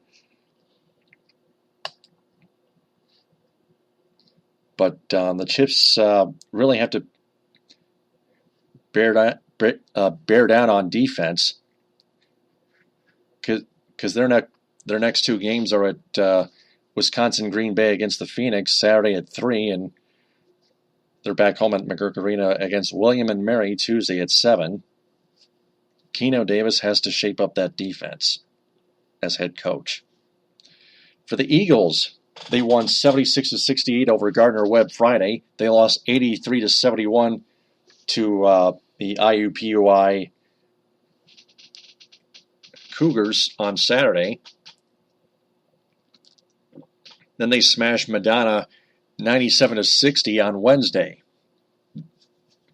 They're home against the Nebraska-Omaha Mavericks Saturday at 1. Then they go to Detroit and play the Detroit Mercy Titans Wednesday at 7. That's next Wednesday at 7. Now back to college football for a bit. The 21st ranked Western Michigan Broncos improved to 11-0 and 7-0 in the Mid-American Conference. They shut out the Buffalo Bulls at Waldo Stadium 38-0. Zach Terrell 29-37 for 445 yards and 4 touchdowns. Corey Davis 13 catches for 173 yards and 2 touchdowns. They are home against Toledo tomorrow on Black Friday at 5 on ESPN2. Logan Woodside at quarterback for the Rockets. 258 for 368 for 3,653 yards, 40 touchdowns, and 7 interceptions. It's not a typo. 40 touchdown passes for Logan Woodside. Holy shit. Yeah. 40 touchdowns, Ed. Can you believe that? Hey, when you play competition schedule that you're supposed to play, you damn well better put up numbers like that. So I'm not knocking him for it. So that's all to him for doing it. Yep. Then he got Kareem Hunt, 220 carries for 1,155 yards and 7 scores. And Cody Thompson, 56 receptions for 1,126 yards and 10 scores. It's going to be a high-scoring game, but I pick Western Michigan to win 45-34 to stay undefeated. I think we will give them their best shot, but the way Western is on a roll right now and knowing what's at stake for them, the chance to be that group of 5 representative that goes to a New Year's Six bowl, potentially most likely the Cotton Bowl, you're still going to need help, i.e. Boise State losing to Wyoming, but Western could still help out their own case by just taking care of business against Toledo, and then do what they need to do in terms of winning their conference championship. So I'm going to say Western, let's go Western 45, Toledo 20. All right. Western's defense might push Toledo back a little bit. The Broncos basketball team has been in a slump. They lost to UTEP 85-75 on Friday and 91-70 to Boise State. Speaking of home, they're home against Central Arkansas Saturday at 2 and home against North Carolina Wilmington Wednesday at 7. So that is college sports in the mitten. We now transition back to the pros and go to hockey for a bit.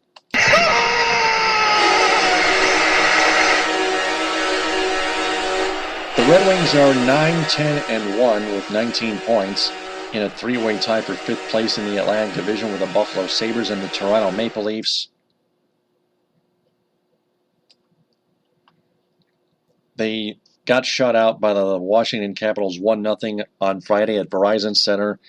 Then on Sunday night, they lost 3-2 at Joe Louis Arena to the Calgary Flames. Anthony Mantha picked up a goal. He roofed one past the Flames goaltender.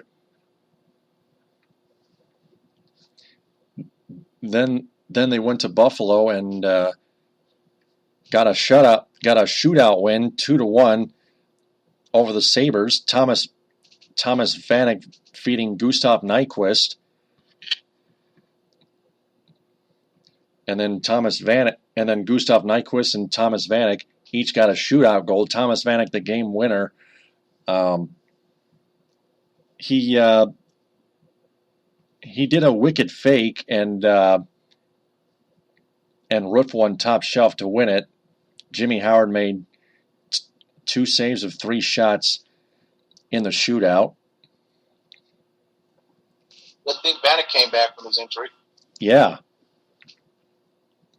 That's true, yep. But that kind of pushed the Red Wings a step or two back from getting another draft pick as of right now.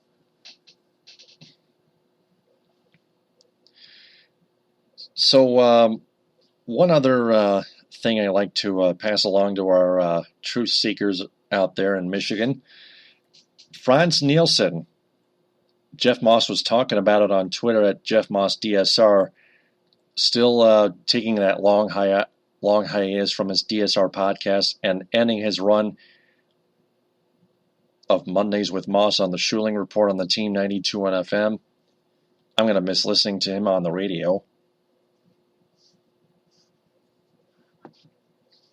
He did that because of the election results. We respect him. We feel bad for him. But he was talking about Franz Nielsen being stuck with a 6-year contract and no movement clause. And he's only got 1 goal and 1 assist through 20 games. Just 2 points in 20 games. You are pathetic! And somehow that warrants a 6-year contract with no trade clause, by the way. With no trade clause, by the way. That's just another sickening deal signed by Ken Holland, their general manager. He just continues his reign of terror, his reign of salary cap era buffoonery, mind you, because Jeff Moss labeled him, rightfully so, a salary cap era buffoon. He just keeps signing those veterans and kicking those young guys to the curb like Andreas Athanasiou and Anthony Mantha and Tyler Bertuzzi and all those other young guys.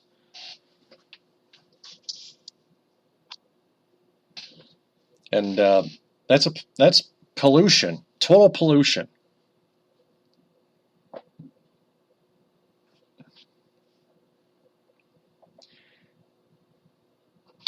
So the Red Wings go to New Jersey and play the Devils on Black Friday at 7:30. The Devils 10-6-3 with 23 points. They return to the Joe and play the Montreal Canadiens Saturday at 7 to start a 3-game homestand.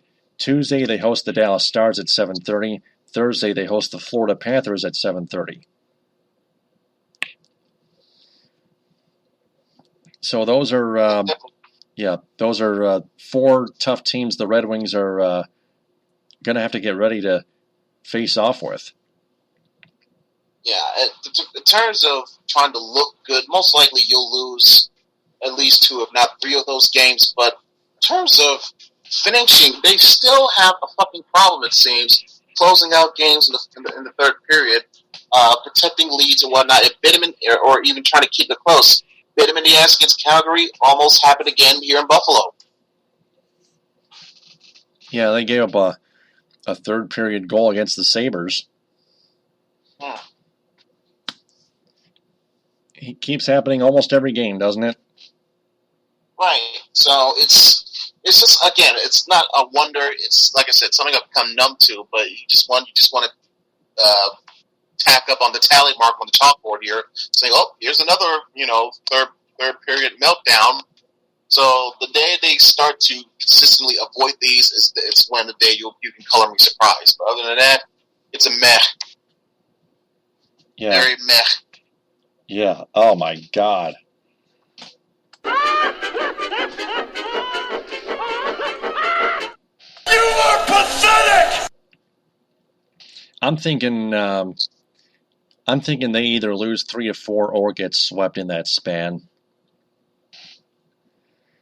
Because the way this roster is currently constructed and how they've been performing, you may be getting your wish, Taylor, and our wish, my wish as well. If they're going to lose enough games where they could finally end this damn playoff streak, and you know what, it will be good because I would rather, in terms of trying to lead the fans on, saying, "Oh, let's get one more cup run for the last season to Joe." No, let's not. Let's miss the postseason because they have no chance in hell. Yeah, and close out this building with a better way, with more formality. You have a better chance to set up. That's how the Yankees did it with ending Yankee Stadium and now Derek Jeter in his career when you knew the playoffs were out of the question. So I wouldn't be too ashamed to see it happen here. Plus, it'd be a better way to maybe convince people, hey, Ken Holland has got to go. Will Chris Illich evolve? Who knows? Yeah, both of them, in my opinion. So we cleared that out of the way. Let's talk some Pistons here. Left sideline, 3, and he answers. Well, they lost 3 in a row in Cleveland Friday, 104-81.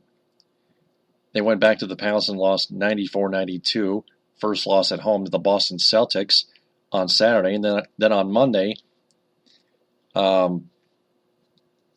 KCP missed a free throw that would have tied it with 9 seconds left. Then Andre Drummond missed 2 free throws. Houston Rockets ran away with a 99-96 win.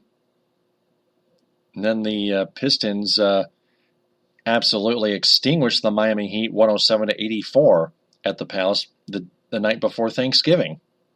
So Andre Drummond has now missed a lot of late. He has now made 2 out of his last 9 at the free throw line, including a 1 for 6 performance in one of those 2 home games, apparently against those Houston Rockets. Yeah, wait, check that. That's the Boston Celtics. He was 1 for 2 against the Rockets. That was 1 for 6. 1 for 2 against the Celtics, 1 for 6 against the Rockets. So go on. So unfortunately, it came back to bit him in the ass and cost him a game or a chance to take any overtime. You can be skeptical about it or be cynical, but it does say something when not long after the game is over, 30, 40 minutes, however long it was. There's some tweets, some pictures going on Twitter around showing it.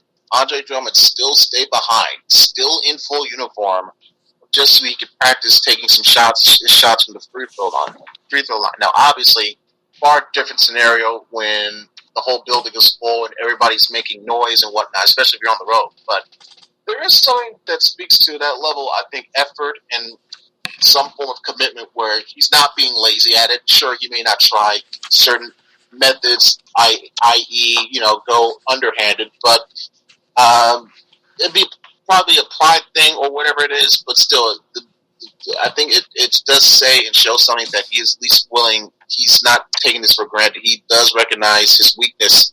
So that could be one example of him staying after, still in uniform, long after the game is over, showcase that, hey, you know what? He's willing to do his best to get better. You just hope he improves it at the right amount of time, and it's not too slow a progress.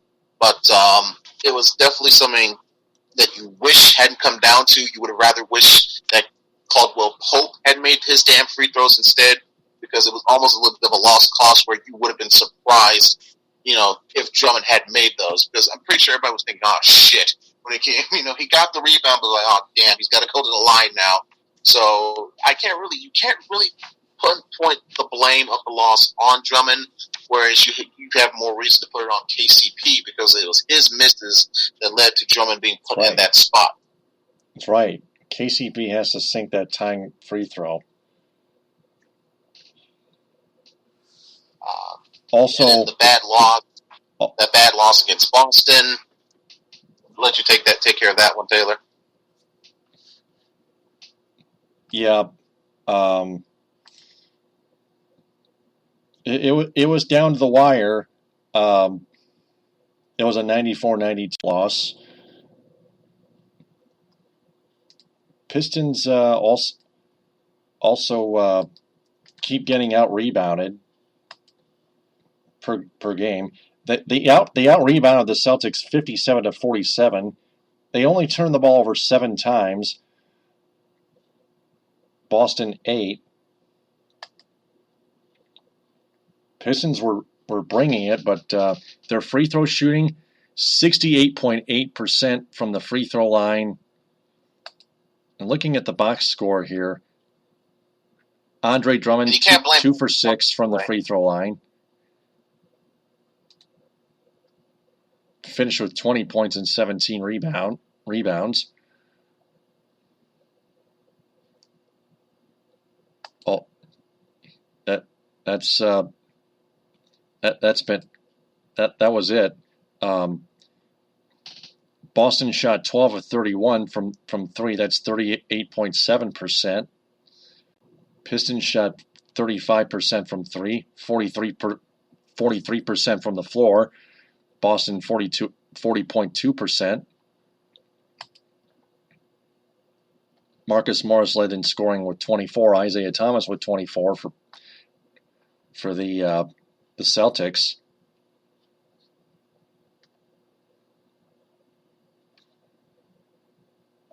Going by what you're seeing on the stats, it just came down to who made the bigger plays at the end of the game. And unfortunately, it was Boston with their big free agent signing, Al Horford, making the difference. He made the game-winning score on one end, and then the game-winning block, the game-clinching block at the other end. So yeah, because Beno Udrih inbounded the ball to Aaron Baines, who's another guy who should not have been on this court. More importantly, he should not receive the fucking ball at all. You are pathetic! Because he's too slow. He corralled the ball, but he usually can't. Also, he can't receive passes. He keeps getting his pocket picked. He can't shoot consistently in the paint. He's like a deaf and weary caveman out there almost every time he plays, especially when Drummond is in the starting lineup. But whenever Drummond is out, Aaron Baines scores like 20 points. I'm not sure how. Maybe just a sense of urgency. It's just Baines' good luck, some sort, but he's terrible nonetheless. Boban Marjanovic should get some time. Yeah, at least they definitely agree on the Boban aspect, but at least the Pistons were able to respond a little bit. They took advantage of a not so good looking Miami Heat team. Coming this one, they only had 4 wins. It stayed that way after tonight. You can tell it reads some of the key stats. The Pistons shooting almost 14% better from the floor than Miami did, 49.4 to the Heat's 36 flat. I just found out Andre Drummond shot 1 for 6 from the free throw line against Houston, 2 for 6 from the free throw line against Boston. See how he did in Cleveland here. John Lower led with 15. Andre Drummond, he didn't get any shoot any free throws in Cleveland. He was 0 for 1 in that. 0 for 1 against Miami. Digging way back here to the 105-102 loss to the New York Knicks last Wednesday. That's where he was 1 for 2 from the free throw line. So 1 for 2 plus 2 for 6 is 3 for 8 plus 1 for 6 is 4 for 14. So that's 4 out of 15 in his last 5 games from the free throw line. 4 out of 15. Yikes. So he's averaging just under 1 made free throw per game in his last stretch. Jesus. Not really improve your percentage points, at least a steady amount, if not a big margin. Now he was only had 1 free throw shot attempt tonight. I'm sure he would have liked to have a few more chances, but with it being a blowout, it's not really much of a need to take a chance, take any type of risk, whatever, put him out there. You don't want another Derrick Rose situation on your hands, as what happened to the Bulls in that instance back in the 2012 playoffs. But for here, as long as you can cover that up with a good double-double, 18 points, 15 rebounds, good contribution from your teammates. Tobias Harris was 17. Kentavious Caldwell-Pope, how about this guy going off for 22 points? 2 of 6 from 3, but still 7 of 13 from the field, perfect from the stripe, making all 6 of his free throw attempts, making up, by the way, for what he did against the Rockets. So a good 22-point out total for KCP. and a much, much needed win for the Pistons after a couple of bad, heartbreaking losses at the wire. I love it. Yeah, especially one against Houston where the Pistons just failed to execute. The one against Boston where they refused to play defense on Al Horford's game-winning shot, and their decision to inbound the ball to Aaron Baines of all goddamn people. That caveman, that's definitely not the go-to guy. That's another mistake made by Stan Van Gundy. I pin a bit of it on SVG there. You can't inbound the ball to Aaron Baines in that type of situation. You just can't. Well, once Reggie Jackson gets back from his injury, you won't have to worry about the ball going into the hands of Aaron Baines in tight late game situations. I mean, I would have put Stanley Johnson out there, or Marcus Morris, or Tobias Harris, anybody but Aaron Baines. That's the point. Aaron Baines can't. Free. Yeah, anybody else would have scored but Aaron Baines, not just Reggie Jackson. Yeah, but I'm saying once he comes back, you don't have to worry about seeing Baines on the floor, period. All right, but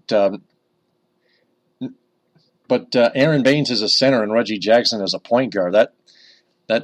And there's no missing Reggie Jackson still is not an excuse. The Pistons have to make better decisions when Reggie Jackson is not present. Still true, and the fact that they still had a viable shot to win those games against Boston and win against Houston proves that you can't use the Reggie Jackson injury as a crutch. I do agree, but I'm saying situations where you have to put the ball in Aaron Baines' hands or whatever, inbound to him, even see floor and play game situations, that will be nullified more and more, and you will be seeing less of those once Jackson gets back from his injury. What I'm trying to bring up here. Yeah, that's true, but you know what? Sometimes you gotta. But in situations like this, there are other hot hands to ride.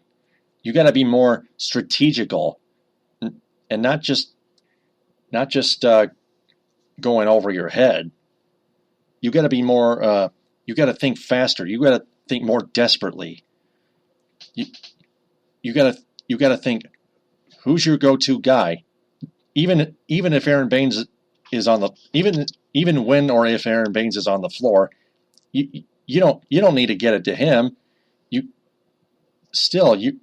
got your high scores out there, including Kentavious Caldwell-Pope. He's there for the game-winning shot or the game-tying shot. That works better than just waiting for Reggie Jackson. That's the point.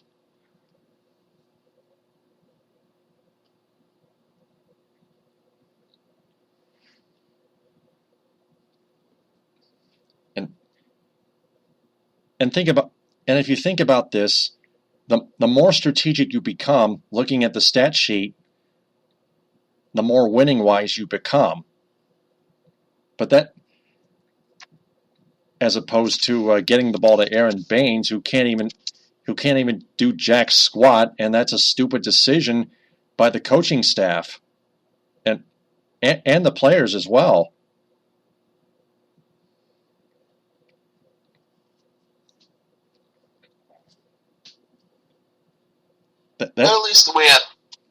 At least there was more positive news to talk about in this regard. Before the win, though, even there was how you look at it. It was either a continuation of a bad week or the start of something good for once. With the announcement that was made on Tuesday in downtown at Cass Tech by Tom Gores, Chris Sillage, Mayor Mike Duggan, and with Commissioner Adam Silver in attendance. Yeah, it made it official that the Pistons are moving downtown to the new Little Caesars Arena starting next season to play in that arena with the Red Wings. Also, by the way, about Reggie Jackson, he is now cleared to participate in contact drills and should be let me see. Let me look this up here real quick.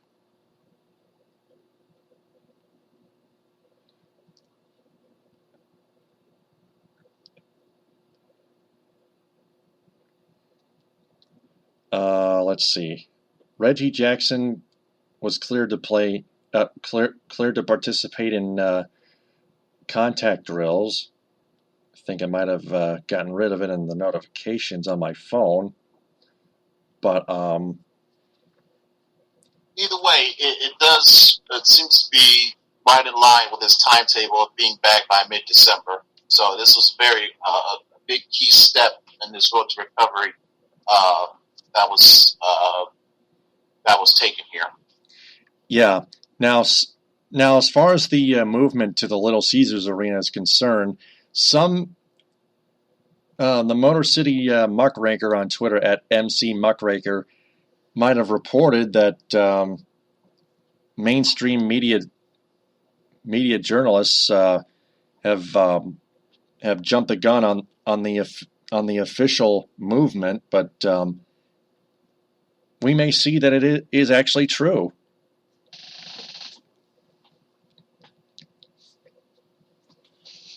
Well, you can't get more official than having the team owner, the mayor of the city, a representative of the family that's building the damn thing, and the commissioner in attendance. So I guess you Adam once Silver jumped the gun, probably waiting a year too early. But it seemed like an inevitable move, especially with the talks that Tom Gordon seemed to be having with the Ilitch family, especially with the news of what we've been seeing with the development of this new arena. You would think maybe the Pistons would want a piece of that, and it was just made official. So, it's definitely a long time coming. I've always wanted to see. I think it was for the sake of conveniency, and for me, common sense. Having all four of your pro teams in one spot near each other just makes the most sense to me. Yep. So for the Pistons, their upcoming schedule looks like this. Their last game of their homestand, that's a 4-game homestand, is on Black Friday at 7:30 against the LA Clippers. Then they go on the road for 4, Saturday at 8 at the Oklahoma City Thunder. Then on Tuesday at 7, they visit the Charlotte Hornets at Time Warner Cable Arena. Then they go to the TD Bankworth Garden and rematch with the Celtics Wednesday at 7:30. Then they go to Phillips Arena to wrap up their 4-game road trip in Atlanta with the Hawks next week, Friday at 7:30. So, Charlotte Hornets, they got to learn to beat them on the road, plus 3 marquee games along the way. Yeah, this schedule was not going to get any easier for them, so they knew that coming in. So there's definitely a chance for them to pick themselves up, try to do as good of a job as possible, because it's still early, so you can't really press that panic button yet, but you definitely hope to see a much better improvement from what we've seen over this last few stretch of games. Yeah, the Pistons have to step it up a few notches, and Andre Drummond needs to really improve again at the free throw line. He's doing good on points and rebounds as usual, but he used to be really good at the free throw line like a week ago or two, but he's back to being his old self, which we'll get into 5 questions real soon. But he's got to improve in the free throw line. A couple Tigers headlines here. That one is long gone. Second baseman Ian Kinsler and twin second baseman Brian Dozier have become options now for the Los Angeles Dodgers at second base. So it may be decision time for the Dodgers to pick between Kinsler and Dozier. Plus, according to MLB TradeRumors.com, Anibal Sanchez, one of the Tigers' starting pitchers who struggled mightily for the Tigers. The Tigers, according to MLB Trade Rumors, some teams are showing interest in Sanchez, according to CBS Sports baseball writer John Heyman, though his contract, $21 million owed between 2017 and 2018, and a 2018 option buyout is well underwater. It could be that the club could save some cash if it's willing to pay a decent chunk of what's owed. Sanchez has been tagged with a 5.42 ERA over the last 2 seasons, with gobs of home runs more than offsetting strikeouts and walk numbers that are within his typical range. But plenty of organizations are looking for innings and might see some bounce-back potential in the 32-year-old. So, Anibal Sanchez's name being popped up in the hot stove. So, if the Tigers are looking to improve, this could be a positive sign. This would be one aspect of this Chris Ilitch fire sale I really wouldn't mind, because Sanchez, he's been mightily struggling for the better part of 2 years now. That contract is starting to look worse and worse each day. I know. So if we could chance, even if we got to pay a chunk of it or whatever, it's like what we did with the Prince Fielder deal when we got rid of his ass. If we could do the same thing here with with Anibal Sanchez, I wouldn't mind it. Just get him out of here and just save you some money at the same time. And soon too. And if I wanted the Tigers to improve somehow, I will take that. Period. Yeah. Because long term, he's not going to be here anyway. It would seem the way Al Avila has been giving his orders to get younger and leaner. Yeah. Yeah, that's not really happening. So that is everything that we've covered on episode 241, and now it's time for 5 questions instead of 10, because we couldn't come up with many. So we're going to go with 5 questions. Are you ready? More than ready, you are. More than ready, Taylor. So just go ahead and let him rip. It's time for 5 questions on the Michigan Sports Truth. Question number 1, which team will have the better running game on Thanksgiving Day, the Lions or the Vikings? Probably won't be by slim margin. That I expect both teams to struggle again. But I hate to say it, but it would appear that the Vikings do have a better shot, because the Lions, they just seem... Even without Adrian Peterson. Yeah, even without Adrian Peterson, the Lions are still... the Vikings can still have a good chance of putting up some decent numbers, whereas the Lions just are absolutely dreadful. Yep. That's why that 97-yard outburst was a surprise to me. Especially with their shitty offensive line. Yeah. They already have enough trouble on their plate trying to protect Matthew Stafford. There's no way in hell they can be productive enough to give you a decent... We're not even asking for a great running game. We're asking for at least a decent running game. We can't even get that. So you have a better shot doing that with Minnesota than you would at this one. Yep. With the Lions. Yep. Next question. Question number 2, will Michigan Wolverines junior quarterback Welton Spate play this Saturday in Columbus?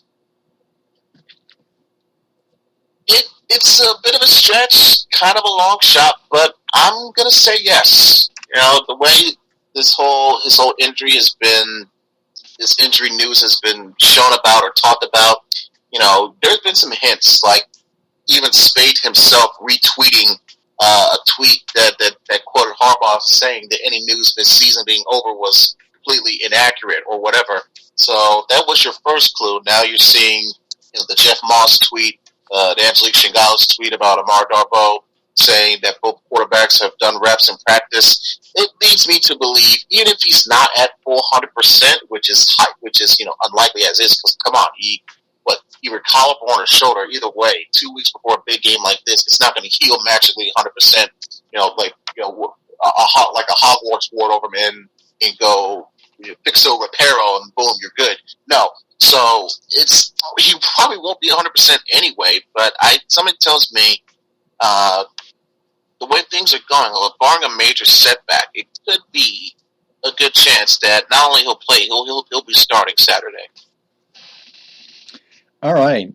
Can't wait for that one. Next question.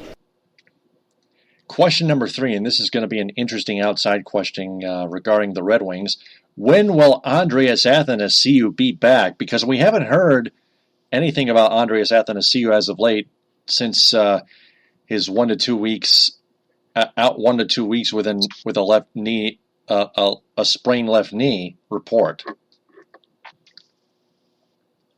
My guess, it won't be too long. I'd say he'd be back before the holidays, but when you see, certain terms, knee, foot, something like that, it's going to take more than 1 or 2 weeks to easily heal. So I think he would go at least another couple of games or so. Probably won't be back until the start of December at the earliest, but I think he should be back well before the holidays. That's my early guess. Yeah, I have to agree. Next question. Question number 4, is Andre Drummond going back to his old self at the free throw line, or will he improve anytime soon?